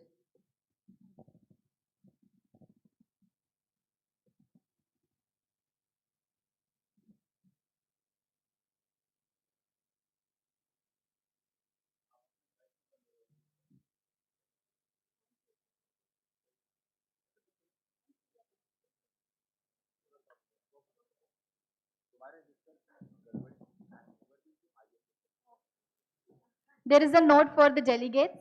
The next session will begin at 12:10 and will be led by Padma Shri Professor V. Kamakoti Sir, Director, IIT Madras. And your tea is being provided in front of the barn hall at the Pandal tent. So there is an important note for the oral presenters. Parallel sessions for poster and PPT presentations will happen in Orion building at 2:15 p.m. just after lunch. All the presenters are requested to reach the Orion building after lunch. Presenters are requested to mail their PPTs to the moderator of the parallel session once they reach the venue, or else they can give in pen drive. If any presenter who has completed all the registration process and in the presentation schedule can also contact the moderator after reaching the venue. Parallel session schedule has been shared in your WhatsApp group.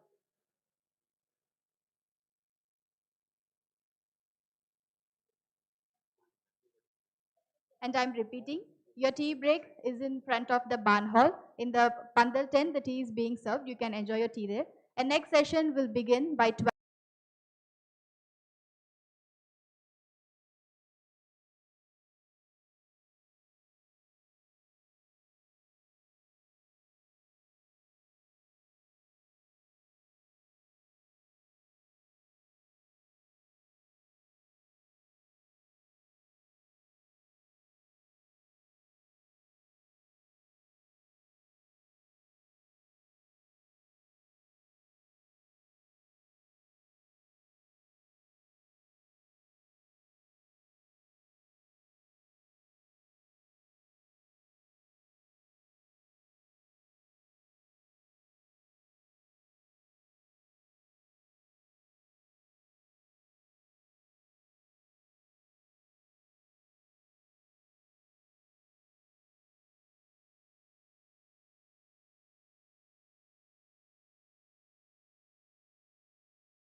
சரி சரி இது இருக்கட்டும்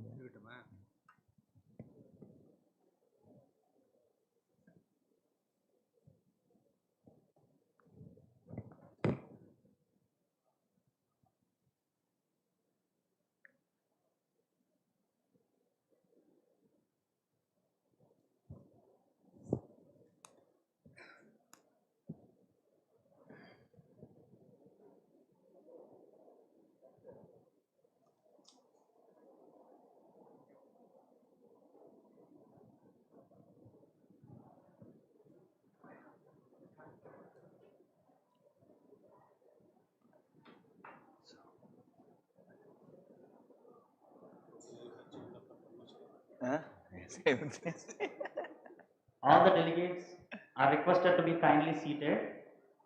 The session is going to start.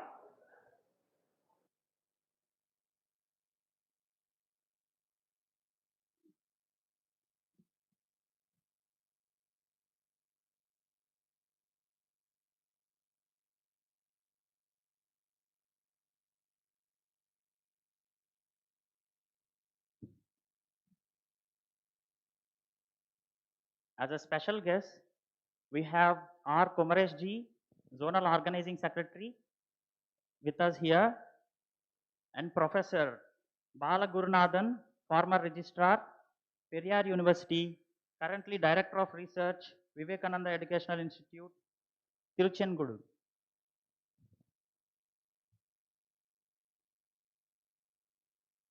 Good afternoon to all respected faculty members, dear research scholars, and distinguished guests from Dakshin Bharat. On behalf of NIT Trichy and SHoDH, it is my privilege to warmly welcome you to this significant session on ethical use of AI in research and innovation. May I respectfully invite our honored dignitary, Padma Shri Professor V. Kamakoti, guest speaker of the session, and Professor M. Gangrekar, chair of the session.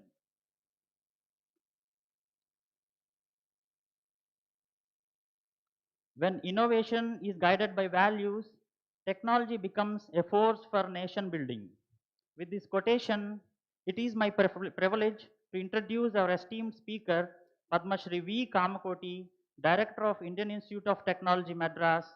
Professor V. Kamakoti is distinguished expert in computer architecture, information security, and VLSI design. He leads key national initiatives such as Microprocessor Development Program and the Information Security Education and Awareness Program, supported by the Minister of Electronics and Information Technology, strengthening India's indigenous technology and cyber security ecosystem. He is also a member of National Security Advisory Board and has chaired the AI Task Force of the Ministry of Commerce and Industry. His numerous honors reflect his outstanding contribution to research and national development. Sir, we warmly welcome you. It is now my honor to introduce our esteemed chairperson, Professor M. Gangrekar, Director of National Institute of Technology, Pondicherry, and Professor at Indian Institute of Technology, Kharagpur. He is a fellow of premier national academics and an elected member of European Academy of Science and Arts. Professor Gangrekar is internationally recognized for his pioneering work in wastewater treatment and microbial fuel cells.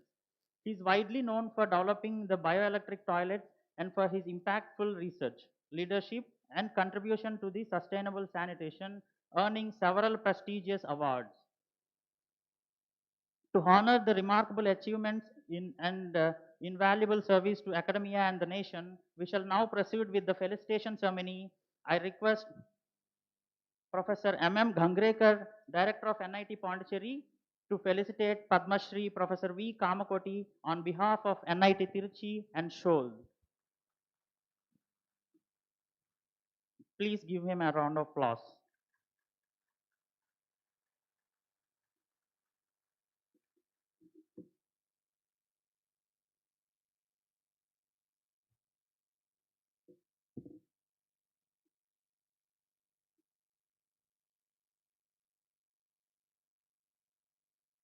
Please give him a round of applause. Then now I invite Libby Kurian, research scholar, Vivekananda Educational Institute, Tamil Nadu, to felicitate Professor M.M. Ghangrekarji.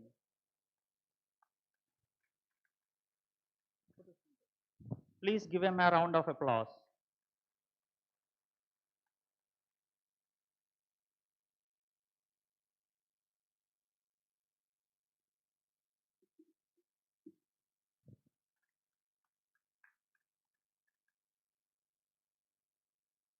Now, it is my, please be seated.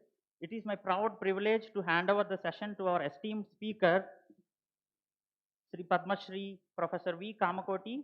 We eagerly look forward to your valuable insights and guidance, sir. Please.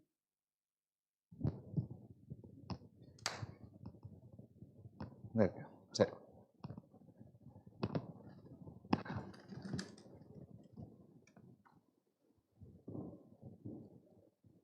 So friends, a very, very good morning. Vanakkam Trichy. So what I thought today that we should deliberate upon, I had a very successful AI Impact Summit where we discussed what should be the norm, what should be the new normal that AI has become so prevalent,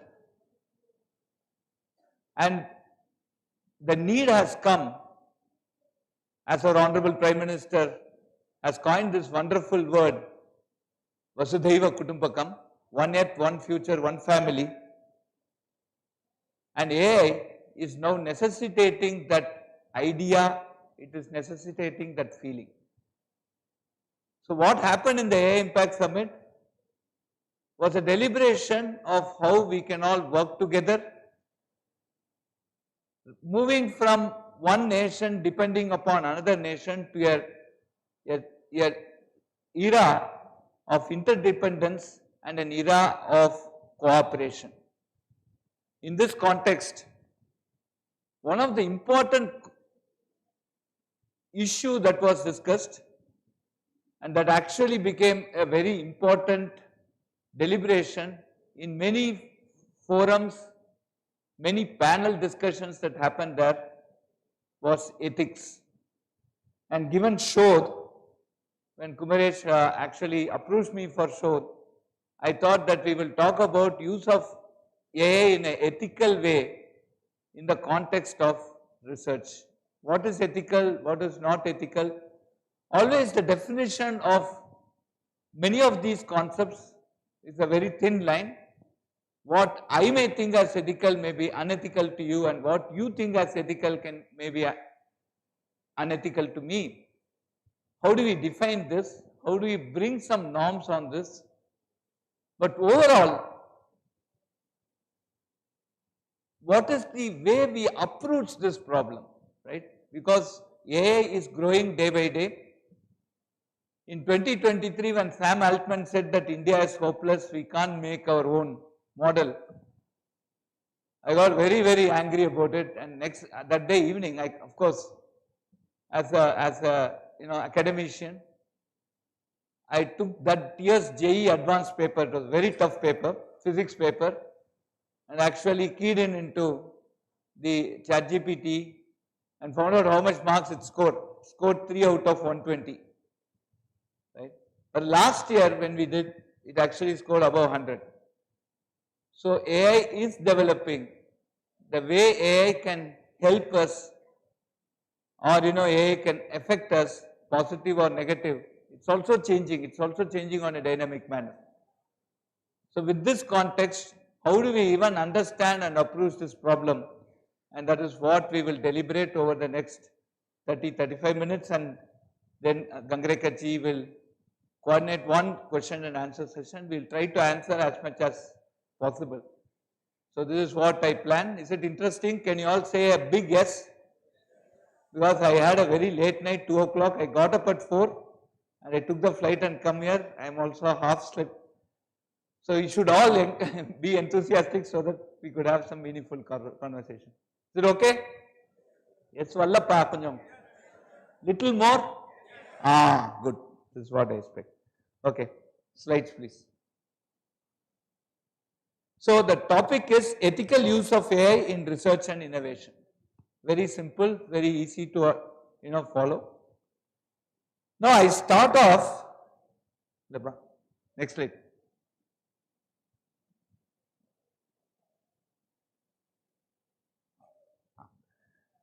So this is a 2024, actually a stunning paper, which came out of a set of universities. And what it taught was, can we have an AI scientist, right? And what is an AI scientist? Can the AI scientist, can just an LLM based model and a set of a pipeline, an ML pipeline, can it implement and can it replace a research scholar? Can I start recruiting AI agents as research scholars? So this is a very interesting question that came up. I also put the archive link there and I will circulate it to all the participants. You have to read this paper. It is a 285 pages, okay? But then I will summarize it in this slide. Now, the first part, so there is 3 parts to the research. First is an idea generation. So as can an LLM generate its own ideas? And then based on that idea, it needs to go and do some experimentation. And that experimentation need not be once, it can be many times. As you have seen, it's called experiment iteration. And then it starts writing a paper, and then it reviews its own paper, and then goes back again and refines it so that that paper becomes quite strong. So this is this entire cycle, and can we do it just using AI? No human intervention here. And this paper is the AI scientist paper. We will start with this discussion, friends, because we will start understanding the potential of AI here.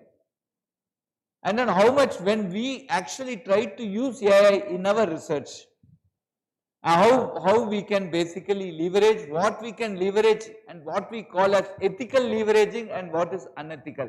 So these things, the starting point, if we start with an AI scientist, I think we will go out and have much more deliberations on top of it. Is this idea encouraging, interesting? Yes, no? Only yes for 4 of you? Okay. So, slide ramp up on. Thank you. Okay. So, the first part here comes that you have an LLM.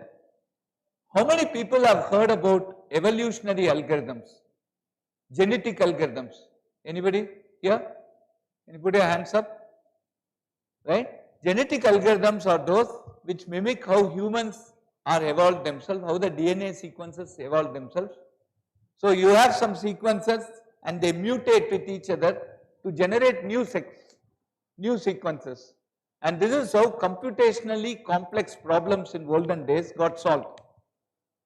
Now the same evolutionary concept is being taken here, where an evolutionary computation with the LLM as the mutation engine. So you do a mutation operation. So you have some ideas, use the LLM to mutate it and start generating new ideas, get an archive of open problems, which you find is interesting.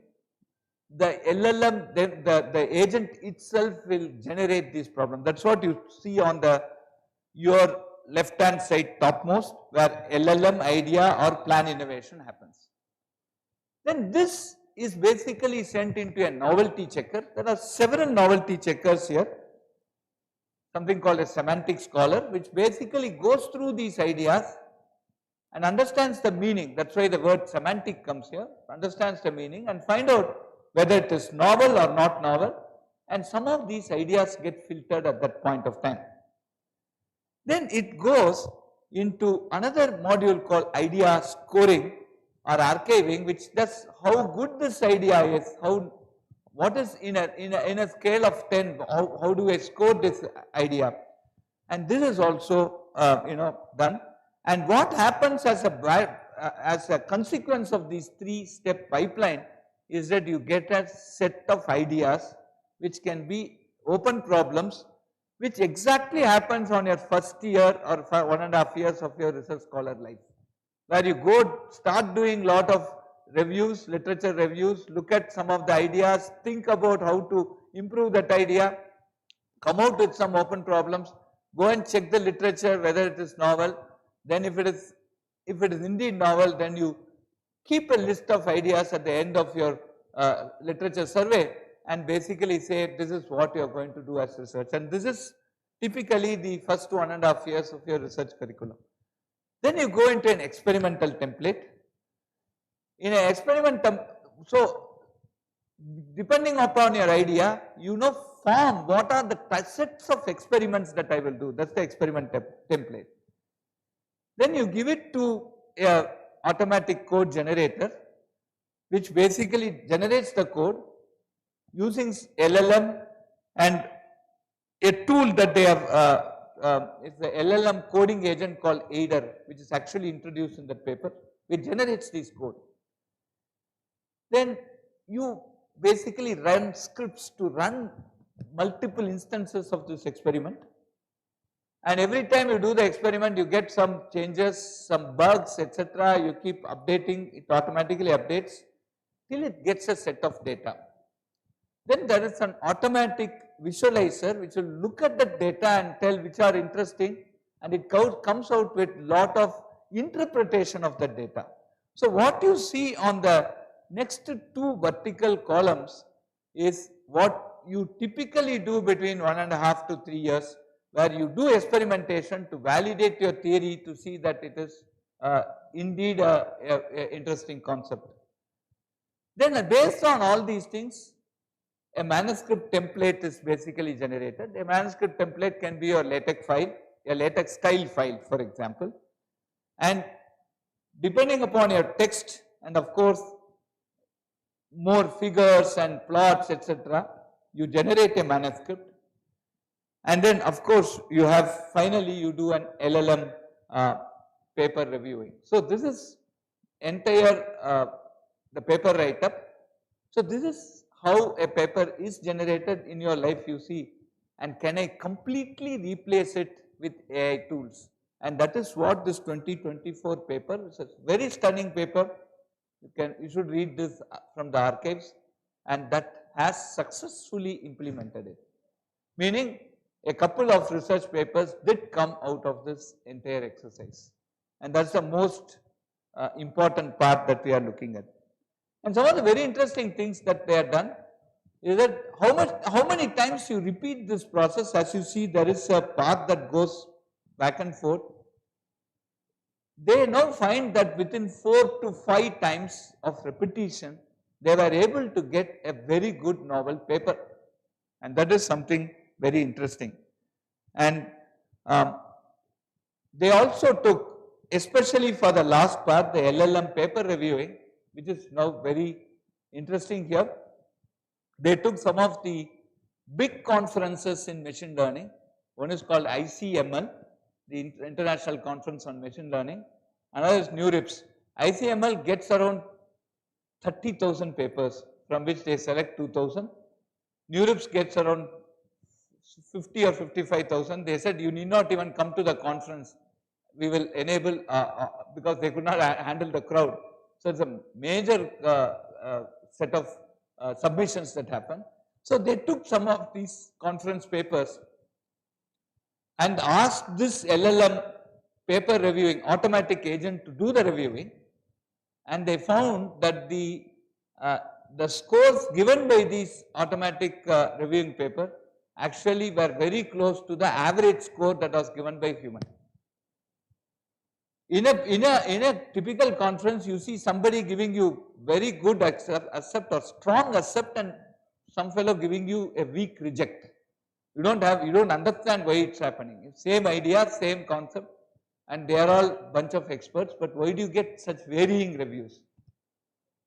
And always many of these conferences use the worst review to make the decision, right?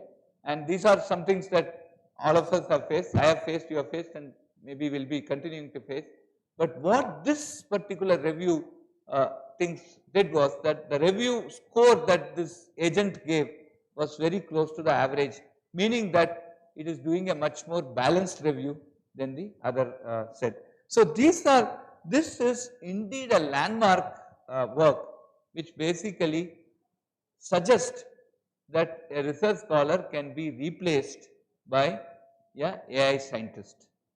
So this is one work I thought we should all study and see, and how we should become different than that, because then only our research will become more and more sensible and more nation driven, etc.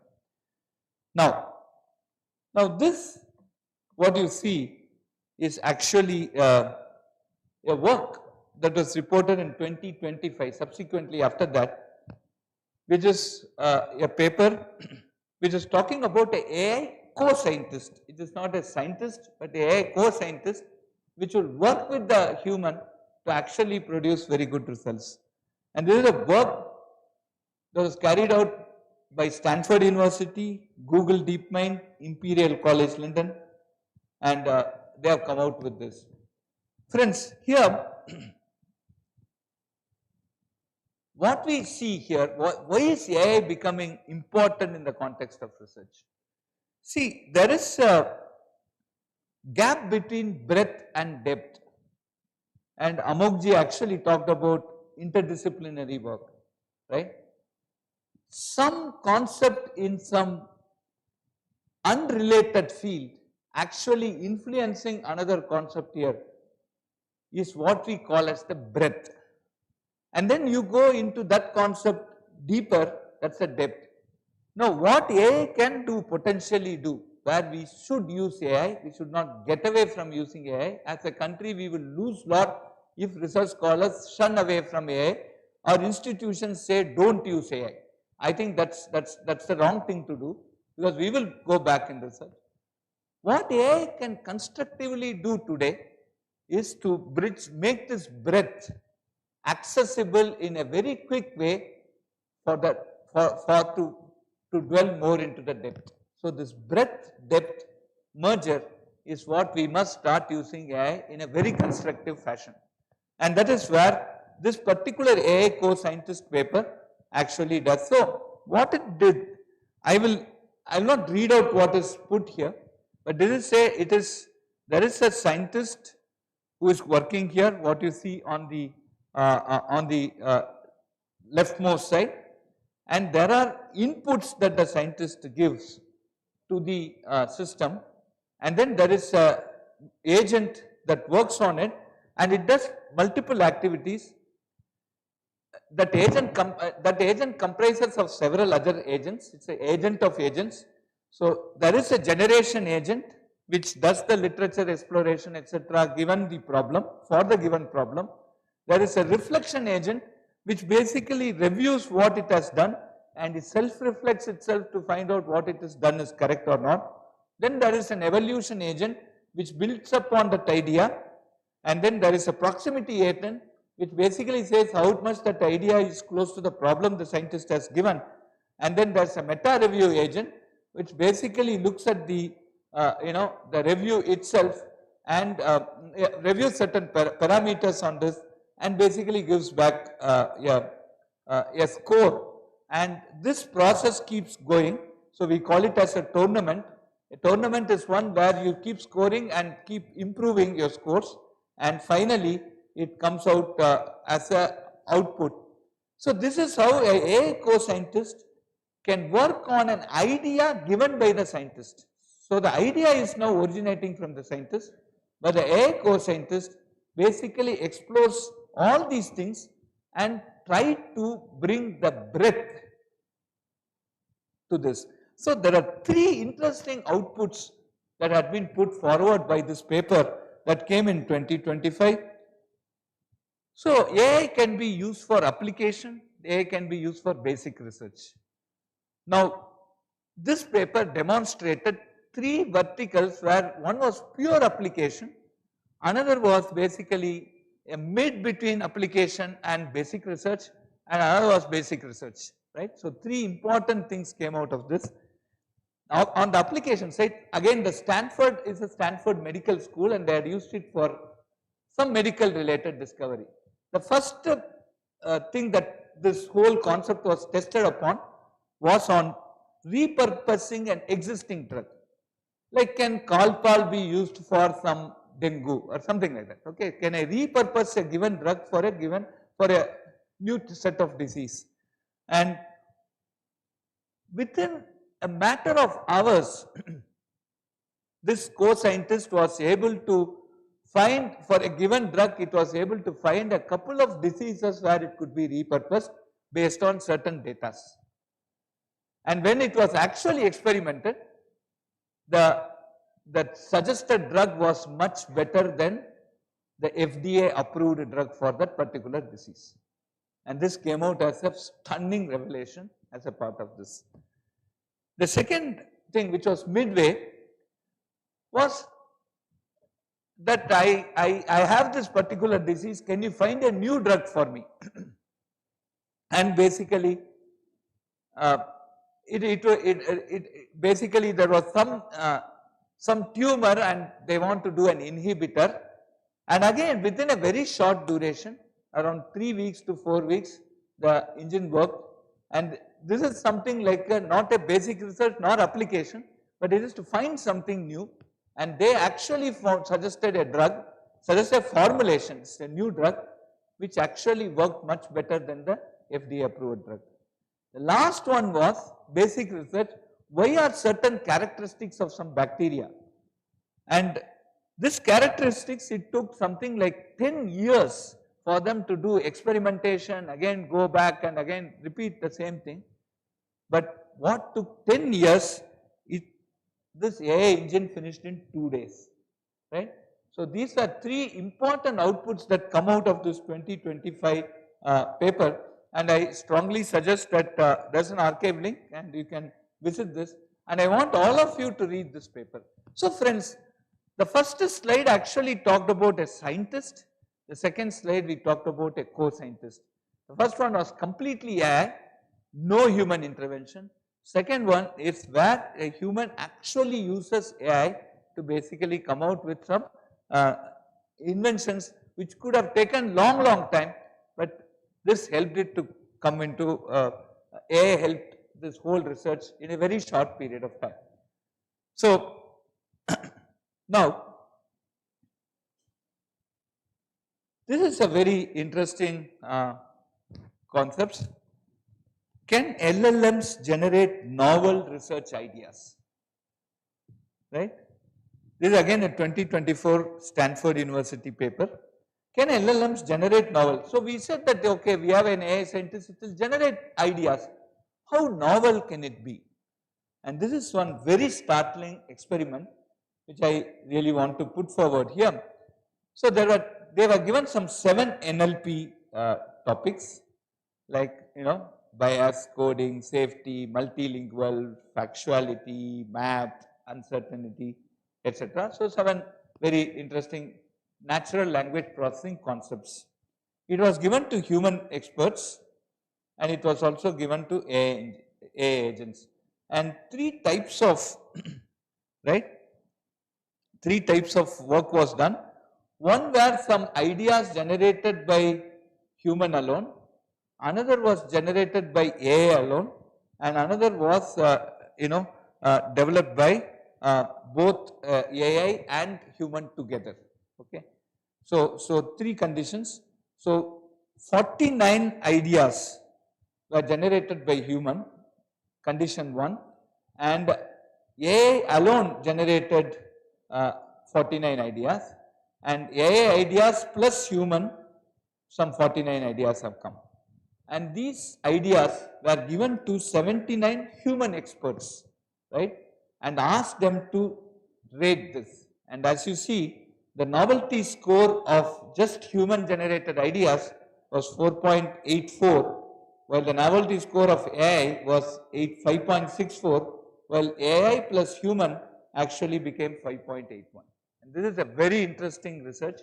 So again, this paper, again I put the archive here. You can go and look at it.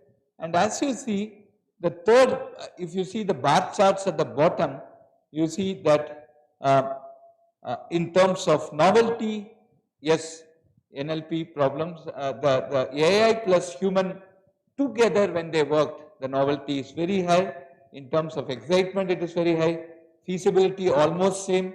Effectiveness again, overall again it scores much. So, are LLMs or AI sufficient enough to generate novel ideas? Yes, if the LLMs work together with AI, the LLMs together work together with human, there is a possibility that many novel ideas could come. So friends, I use these three case studies to basically elaborate to you that today AI scientist is possible, a co-scientist has done wonderful work, and LLMs are in a position to help you generate novel ideas which you as individual might not be in a position to do. With this as a background, let me just spend the next 5 minutes to basically look at what is this particular thing. This is where humanities come in a very big way. Now, all these we are doing with AI, will it really solve? Say, will it solve a ramen? Can a ramen discovery today that we are talking about, can it happen using an LLM? Right? So that's the question that we have put forward here. Now, this particular paper, again, what I put is from Nature, is the February 2026 paper. And what this says, the summary of this paper is that when we start using AI, which we are already witnessing, the research will become a scientific monoculture. What is a monoculture? In agriculture, monoculture is one where we put the same crop and keep growing the same thing, and what is and repeatedly we do. So by using AI and using these LLMs like GemAI, all the LLMs that we have, it is reducing the intellectual diversity, it is homogenizing the research methodology, and it's also narrowing the scope of scientific inquiry because it drives something towards what it wants rather than what you would decide to, right? First and foremost, today everybody is talking about AI, so there is a salience about AI. The moment it becomes alien, then people start using it, there is a hype. As Amokji mentioned, there is, the NIRF ranking comes, we need to have more papers are perished, and more things start pushing. And if AI could solve the problem, an institute that is using AI will show some 1,000 publications, one which doesn't use AI will show 100 publications. So there is a pressure, hype, and all these things will come. So the technological salience of AI will essentially push people to start using AI in their research. And the moment they start using research, then the research incentives come. This is how Macaulay system got superimposed into Indian education system. So today they are exactly capturing what Macaulay has done to our country, which we are trying to unwind over last 1 century now, right? And so this is the next thing. So once this happens, then the research incentives come up. There's a pressure of shaping what is fundable, what is publishable, what is career sustaining. All these things will come, and then funding agencies will start using AI. Is it enough? Can it be done better? They'll put this idea into an AI engine which will give something more, and it will learn from that idea, and it will slowly AI will mask this. So the next step of research incentives will be driven by AI. And then once it starts, then there is a methodological convergence. So then everybody will be doing this. I go to this LLM, I do this, I get this, then it becomes a process. So this methodological convergence essentially means that you are basically trying to do the same, grinding the same floor. In Tamil we say arachamave arakkirathu, and that's what it will land up in the third stage. Now after this, once you get stuck into this type of affair, then you go on to this conceptual and linguistic convergence. So everybody will start talking this language. So there were days in, there were some convent called schools where they say you talk in Tamil, they put 5 rupees fine. Okay. So that is what will happen now. This is what the best way to capture this. And then finally, this is an epistemic feedback. You become very prominent and get AI used to, AI will start now dictating, and after all these things, there will be now emerge this large language model which has learned from all our data. I was very upset when one big company, I don't want to make it public here, but one big company actually told, why is, one of this large language model offered free to India? Man, 1.5 billion population, we are generating the maximum data. India, Bharat will be the greatest data producer. Bharat will be the greatest AI consumer. Correct? And given this, that fellow comes and says, why are you giving this thing free? After we get into this chakkar, this is like our genetically modified seeds, killing of our own breeds of cows. Correct? And now, depending upon some foreign breed, depending upon some foreign fellow to actually come and feed us, the whole research feeding, now it will now completely be taken up, and then they will say, per day pay me 100 rupees to run. Institution per day 1 lakh. So some enormous amount of money will be now pushed in dollars that time to keep this ecosystem alive, right? And that is where we will get captured. And this is a very interesting paper that has come in 2024. So today showed when we want to understand the impact of AI, the impact of ethics on AI, these three, four papers have to be studied completely so that you understand what we are and where we are going to. It's not just for the students, but more for the administrators and academicians and the guides to understand what it is so that we do a controlled use of AI. Now, with this very quickly, I'll just take another 5 more minutes to wind up.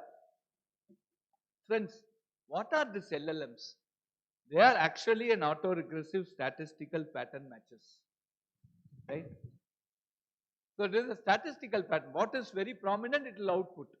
Given your query, what is the most high weighted thing, it just goes to, it is going to give you out. And they are trained to reproduce the high frequency center of the training corpus. So it's a child. What to teach good things, it will give you good. If you teach bad things, it will give you bad. Right? So this is all the training corpus, and that is also very important today that we use sovereign models. What is sovereign model? Why are we talking about Sarvam and Bharatjan today? Because they are sovereign models and they are working on our data. It is not polluted by some other data. What our country means is what we need to tell the next generation. What Bharat means to us is what we should faithfully give to the next generation. And that is where sovereign model becomes important.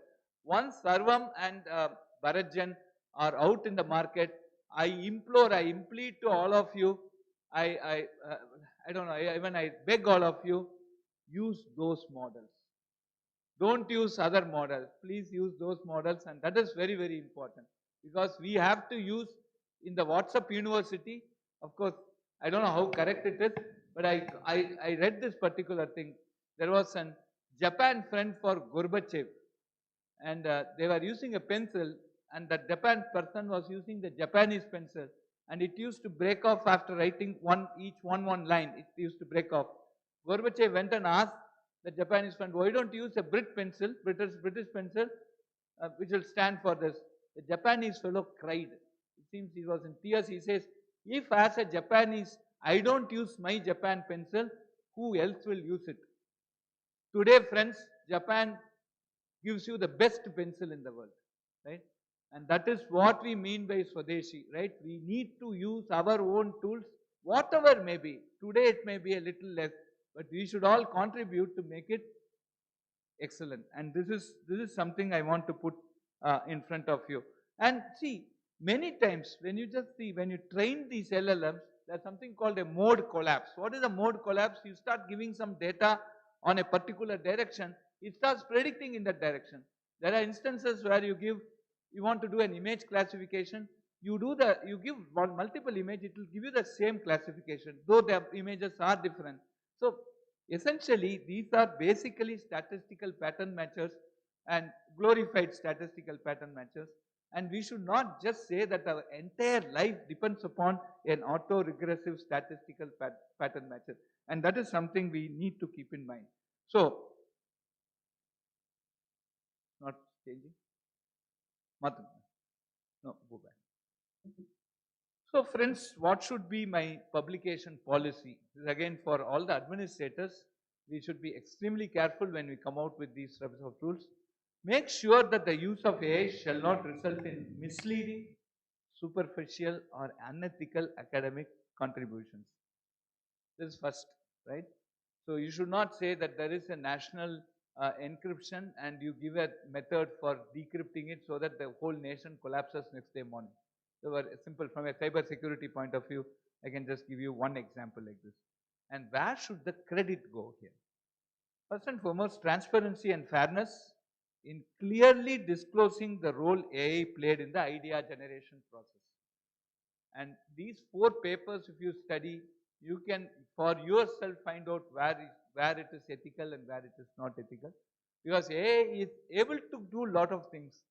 You should use it to some level, and the remaining thing you should bring out as your idea. And you should specify the models, data sources and frameworks used, and you should also outline the level of human involvement. And this comes from trust, right?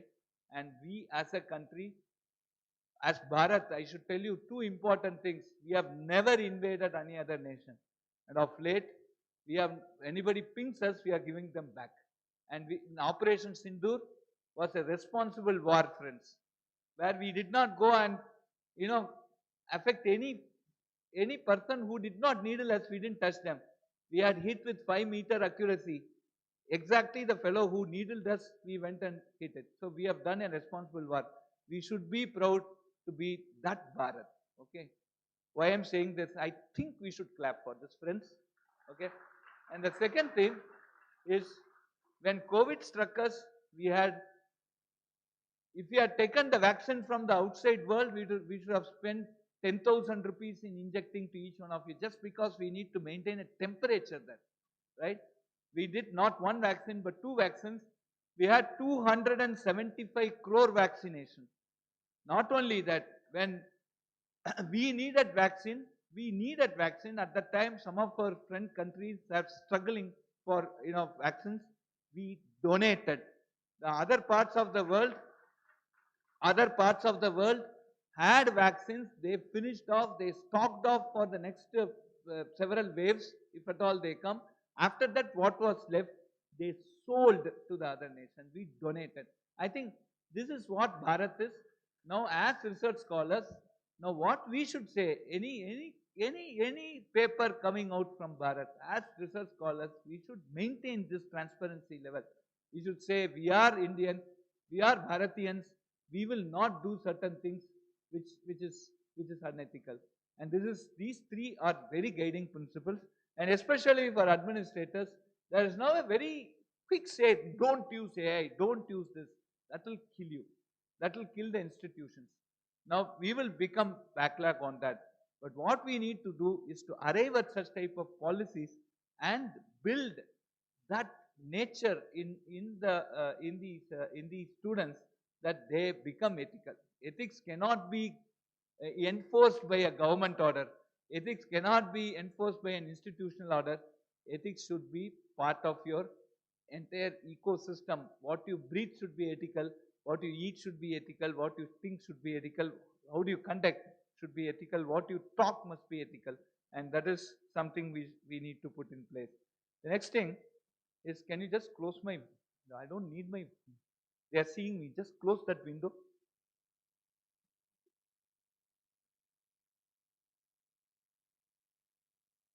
Yeah. Yeah, thank you.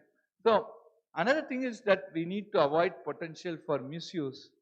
So, what as multiple countries we are now, as a part of the AI Impact Summit, there was very concerted decision on what we call as safety benchmarks.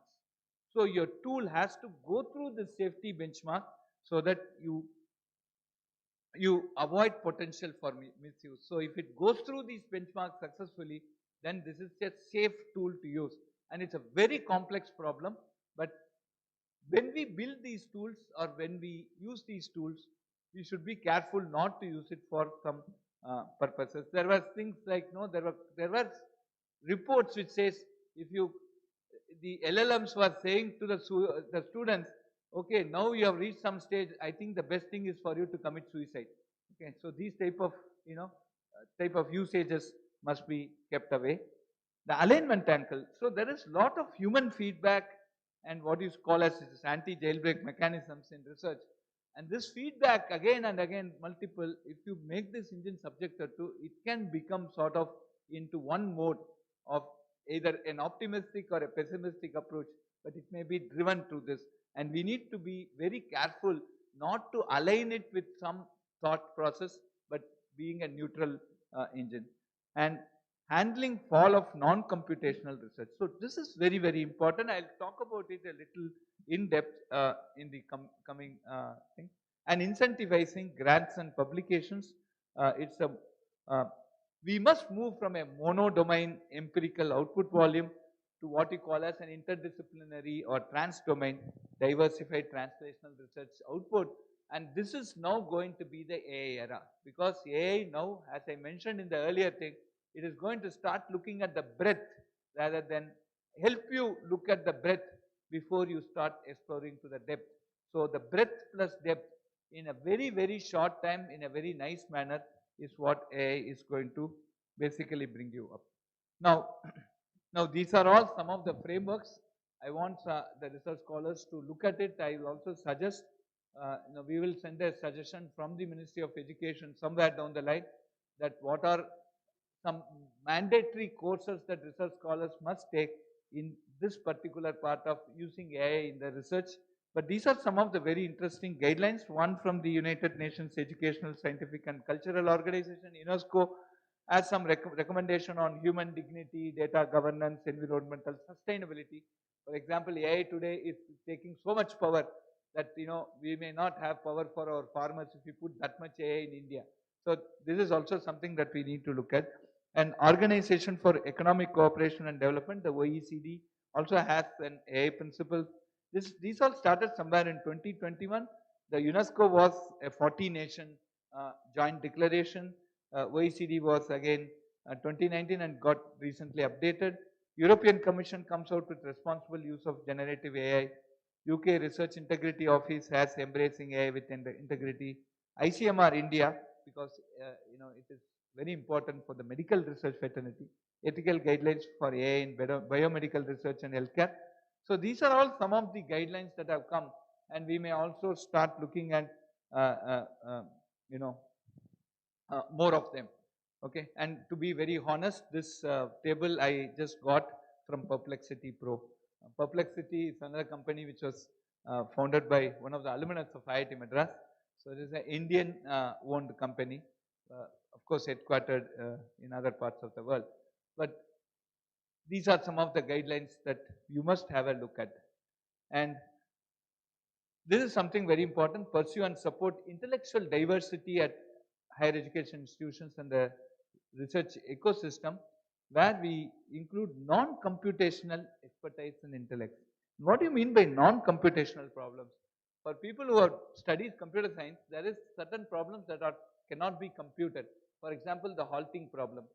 To predict when to find out when a program will stop is still a non-computational problem. It can't be solved using a computer, right? And so there are many non-computational problems today. I'll give a few of them so that it drives in your respective fields you can start looking at. For example, adding a new road, will it affect the traffic flow? I can't have a computer to find out this, because it's actually called Brace's paradox. Because I put a new road, we don't know who will come in that road, how much traffic will come, how the driver will make a decision. So just adding a new road, will it actually solve the problem of congestion? Is still an open problem which cannot be solved by a computer, right?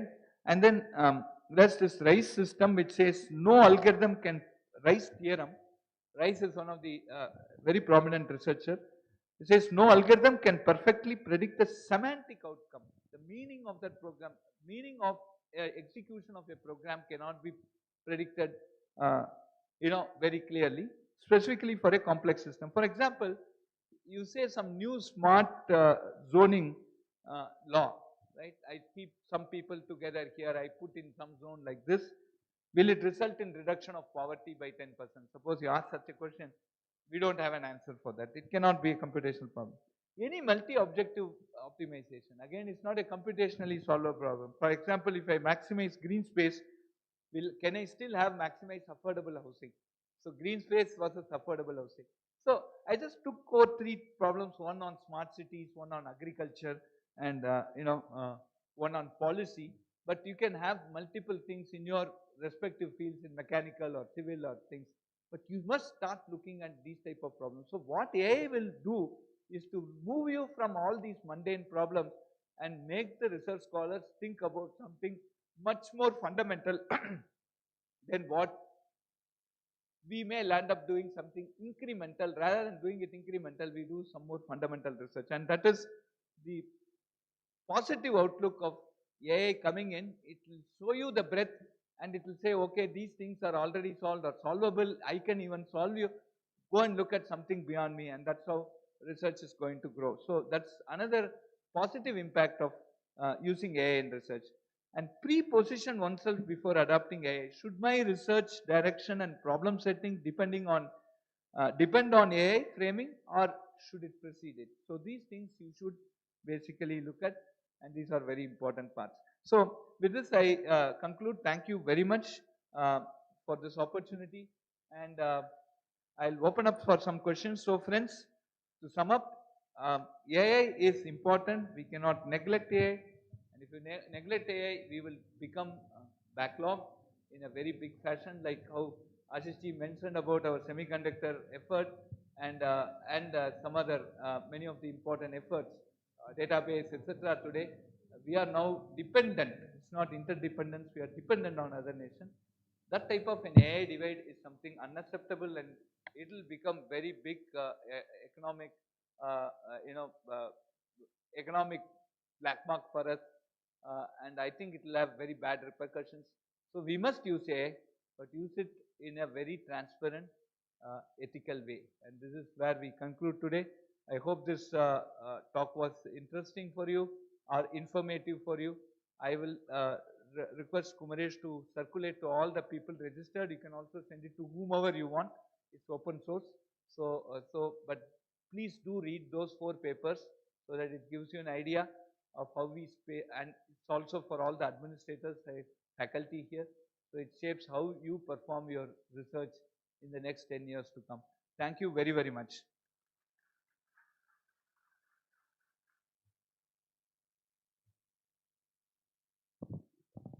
Thank you, sir. As a special introduction, we have Shri Chinna Sriramji, South Tamil Nadu Organizing Secretary, Akhila Bharata Vidyarthi Parishad.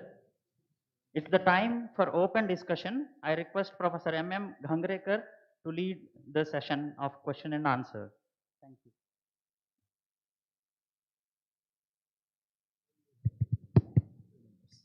Okay, so we have time to take a few quick questions.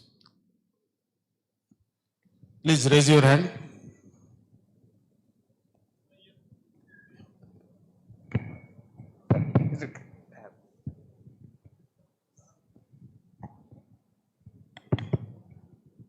Thank you, sir. Sir, 1 minute. I'd like to have Nari Shakti, so let she ask the first question. Okay, please. Pranam, sir. I am Ankita Shukla, research scholar. I have only small query. Like India is also growing like other countries in technology, also in other sectors, as we are seeing.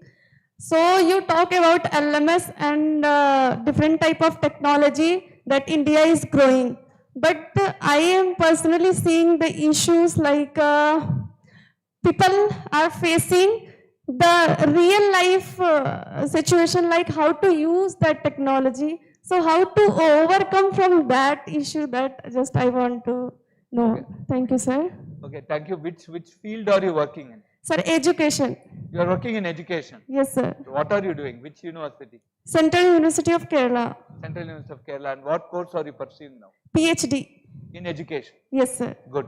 So, very interesting question, very important to deliberate upon. I'll have a very short answer, but we can have much more elaborate answers on this. Adoption of technology essentially comes, today if you look at UPI, for example, UPI is adopted by everyone, right? I don't know about Kerala, but in Tamil Nadu, when a street vendor, when I buy a banana from a street vendor, he shows me a QR code and I pay only through the QR code. So the amount of money I withdraw from a bank on a monthly basis from my salary to pay has come down to less than 1000 rupees today. I have one servant maid who wants it in cash because some 500, 600 rupees. So that's the only thing. But she doesn't have a QR code. So the percolation of technology actually comes because it is easy to use and easy to understand. I think that is where, that positioning is where the, foreign tools today actually make a difference. If you look at some of the tools that are installed in your mobile phone, a 3-year-old kid today is able to learn the entire mobile phone in 1 hour, right? And when I want my students to learn the VLSI CAD tools, right, which is going to give them more money, right, chip making tools, they say I need a manual. But I say it's much simpler than understanding this mobile phone, right? Between one operating system 1 and operating system 2, there are so many changes, but you all learn it very quickly, right? So it is actually the human bent of mind and the perception that, of using it is going to drive how quickly you adopt a technology. But at the same time, it is also very important that these technologies must become easily usable, right? So I now take this since, what's your name, ma? Ankita Shukla. Ankita, so based on Ankita's question, I again request all of you to please switch on to Arattai, please switch on to Zohomail so that we nurture this, okay? Both are free. I don't know, the other version is also free, but please do switch on to Arattai. I am not able to fully switch on to Arattai because many of my friends have not still switched on, but we will all take a pledge here that we will move, we will also install Arattai in our system. We will also install. I don't say delete the other thing, but let us install Arattai and we can converse. These slides that I have put, I don't know how important you all feel, but we will send it through Arattai. Okay, Kumaresh? That's good suggestion. Yes, sir. Next. Sir, thank you for your wonderful talk on AI. My name is Gunasekharan. I am from Central University of Tamil Nadu, working as a faculty in the Department of Material Science. So I just wonder how actually the AI is overtaking all computer related jobs actually. So it is, as per your talk, it is overtaking all computer science engineers job actually in the future, even nowadays. So what will happen to the future students who are all going to study future computer science? Oh, okay. Fine. Computer science is not AI. Like there is a very famous sloka in Sanskrit. Akashat patitam toyam yada gacchati sagaram sarvadeva namaskara kesham pati gacchati. The first sentence is important in this context. Like all the rain that falls from sky finally reaches the ocean. Friends, today all your AI, everything finally wants a computing system to execute it.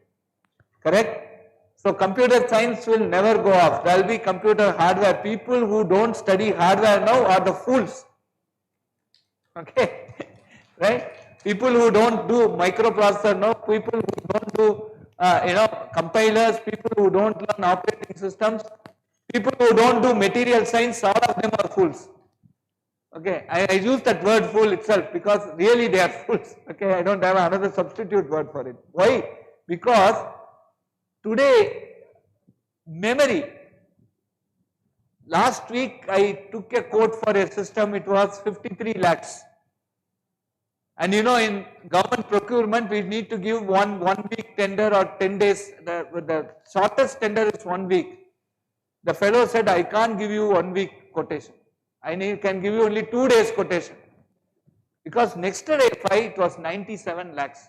53 said 97 lakhs. So one faculty was wanting to buy it. Now two faculties are now joining hands to buy it. So that cost actually made these two faculties to talk to each other. So that was the good thing about that. I always look at positive things in this. Okay. But friends, today chips have lot more to be done in terms of actually, Ashish mentioned about 4 nanometer electron beam writing. Underlying wafer is a metallurgy, right? Today AA exists because of you, not because of the coders, because we need a computer to execute it, and that computer basically is metallurgy, right? If you take some of the big companies like Intel or IBM or many of these processor companies, they have a significant population of metallurgists. Whole of TSMC, the major population are metallurgists. Okay, so AI is not going to take away the jobs. Friends, look at 1970s when computers were being introduced into bank. There was a strike in Indian Bank, State Bank of India. They said that computers will take off all the things. What happened? Look at 50 years down the line, 70s to 50 years plus.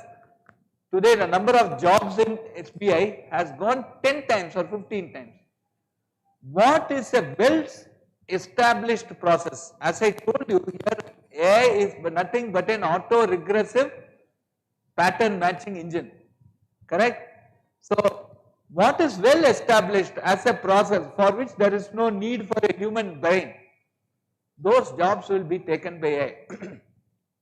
But there are lot more jobs, what you call as the non-computational jobs, that we need to think about, and those jobs will come. I will give you an example, cashier, right?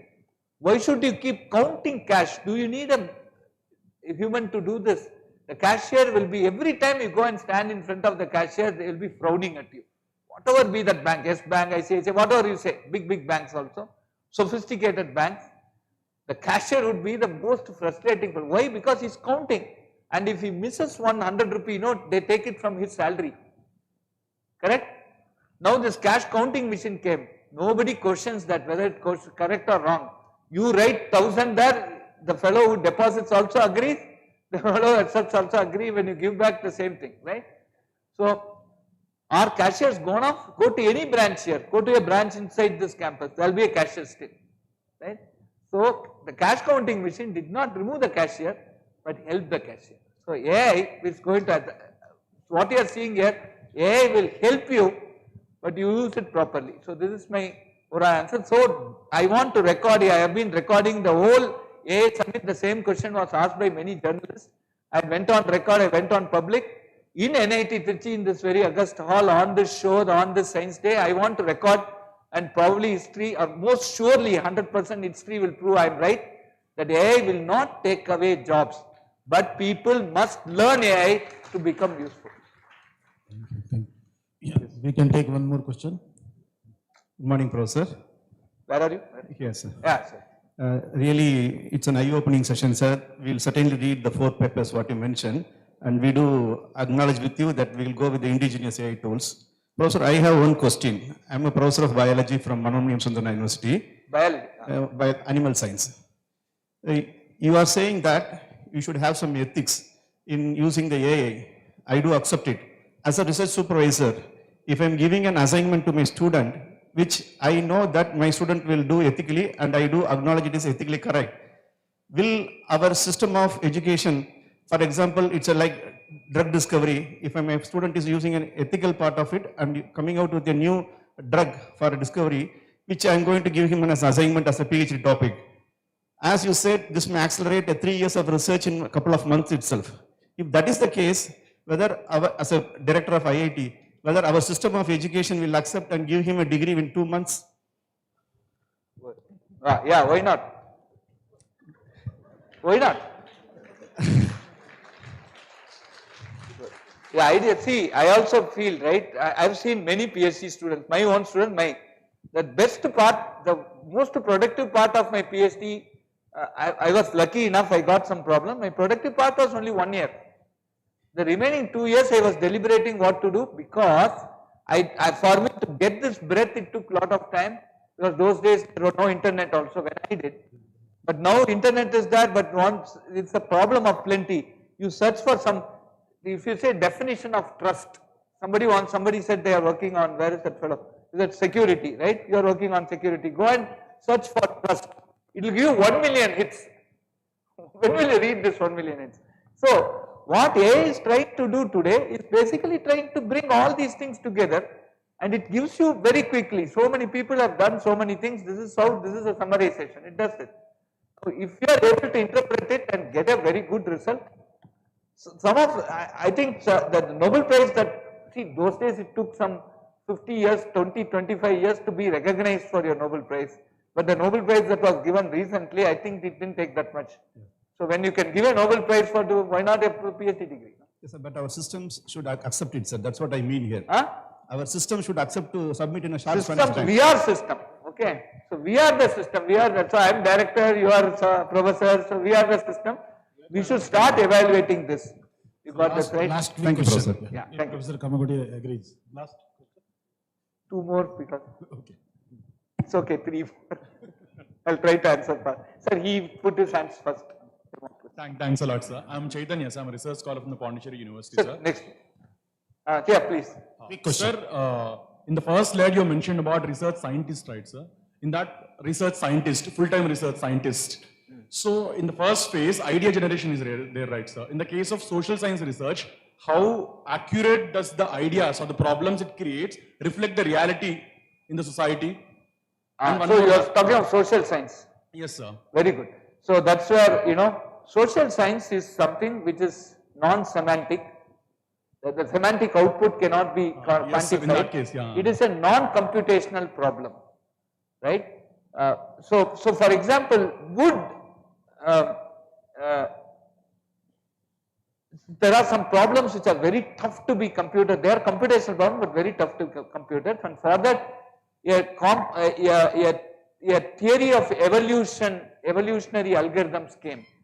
Now the question was, evolutionary algorithm took something from social science. How, how the population evolves, how the character of the people evolve, what is the connection between, the family hierarchy, and how the solutions evolve. So they were trying to map this onto good solution. So if I have a good pedigree, I get a good solution.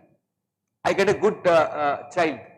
If you are in an ethical family, you get an ethical child. Like that, if you have a good solution, you get a good. So this mapping was actually done by some very great computational scientists. They mapped their humanities concept onto computer science. Will this, in today's world, if suppose ChatGPT or some of your LLMs exist in those days, was this possible at all? That's a question. Would it have arrived at this evolutionary algorithms all by itself? Very big question, because its semantic is not, computable in sense. So social science actually will benefit from AI because you get lot of data. It will help you interpret, but then you define your problems and you can become much. So this is now, and the last slide, the fourth paper that I talked of about this monoculture is completely your topic. So days are very green for humanities and social sciences, but start looking at technology rather than some other old history. If you start focusing on technology, you will have a very bright future. Always humanities people say, my salary, there is a big gap. That band gap will be bridged now with this type of work. So AI is a boon for you. Thank you, sir. Sir, I am Ravinder Arora. I am working with Professor Natarajan in Pondicherry University. I am faculty there for MBA program. MBA. Sir, one article, one line I remember of article published in Nature last year. It was like, teachers are more worried students are using AI tools. And second part is, they themselves love it. But I am seeing nowadays, like few teachers, I don't know what they want to hide and why they are worried. But they don't want the students to look into and go into this AI tools and use these things, these applications. So I want you to just give word of advice for those teachers who are having this kind of worry. Why worry? Yeah. When they themselves love it. Yeah. So it's something like, let me just give you a map. you have these problems, right, in your books. When you set an exam question paper, you don't want to repeat the problem on the back of your book. Okay, and there was one teacher who just wanted to show it was some antenna problem, right, and the height of the antenna, and they want to show that they have copied, so change the numerals there. And then when the problem was solved, the height of the antenna came as -2 meters, so you have to bury the antenna for it to work. Okay, so you should. So basically, these are all some fears, unnecessary complexions. Just be very clear that, you know, I am using this tool, I am getting this, and it can be a very good conversation. So Jeff Ellman, how many people are computer science here? Yeah, okay. All of you would have read Jeff Ellman book or Corman research. So Ellman is one of the fathers of theoretical computer science and algorithm, and he, many fold. He's a sort of multifaceted personality within computer science. He's a Turing Award winner. It's equivalent to a Nobel Prize. So Ellman visited IIT Madras, and I had the fortune of having a 45-minute conversation with him. I asked him, sir, what will happen, Prof, with this AI? So he said, we should now have an AI, we should have a coding course, computer programming course, where the student should not write even a single line of code.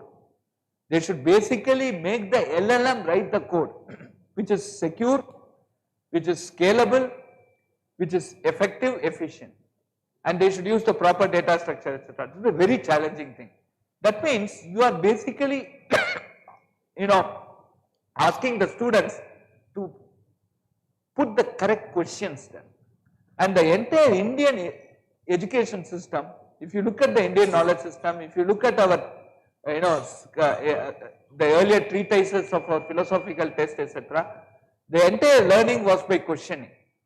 Probably AI, or mostly AI, is pushing and basically going and telling you the Indian way of learning is the correct way of learning also.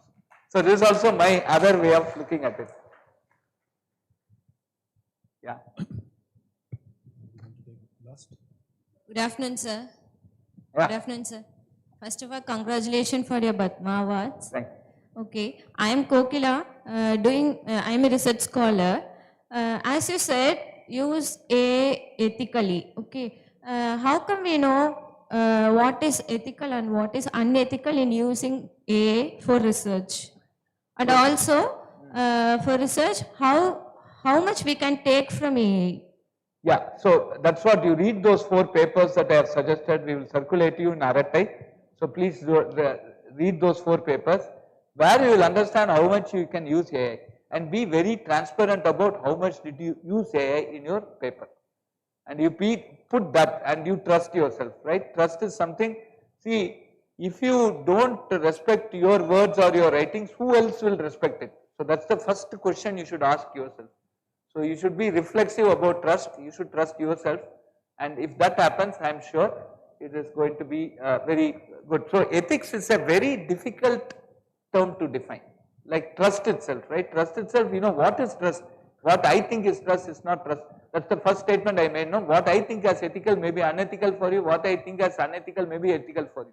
So this thin line, you decide, and you make very explicitly in the acknowledgement, or you even put your LLM model as, as a co-author of your paper. And that essentially, this frank disclosure, hey, I did this and I got this is a stunning result, but this is how I did it. I think that frank disclosure will be, will give you much more accolade than, not disclosing it. And that's how we should define ethics and go forward. I'm sure the discussion is going on very interesting, and many of the scholars will have a few more questions. But the organizers are asking me to conclude, so I need to do that job so to stick on the time. So thank you, Professor Kamakoti, for a very interesting and enlightening lecture that you delivered. The importance of Bharat-centric data use or models use that you emphasize upon. You also appeal upon to the youngsters to integrate AI with domain experts, with ethics and accountability, keeping that in mind. And you appeal for ethical use of AI for covering the breadth, so that the researchers can save the time, so that quickly they can narrow down to the depth to extract more and more science. Thank you very much. It was really a learning experience for me too. Thank you. Thank you all. Thank you, sir. I extend our sincere gratitude to our esteemed speaker for delivering such an insightful and intellectual enriching session. Thank you all. Now, we conclude this session. It is the time for lunch. Please note that for faculties, it is just behind the conference hall. For VIP guests, it is towards the left. For faculties, it is towards the right. And for the other delegates, it is just adjacent to the conference hall outside towards right side. And also, kindly observe the instructions from the organizing committee. Always wear your ID cards while you are in the campus. And all the delegates are requested to be in the Orion Hall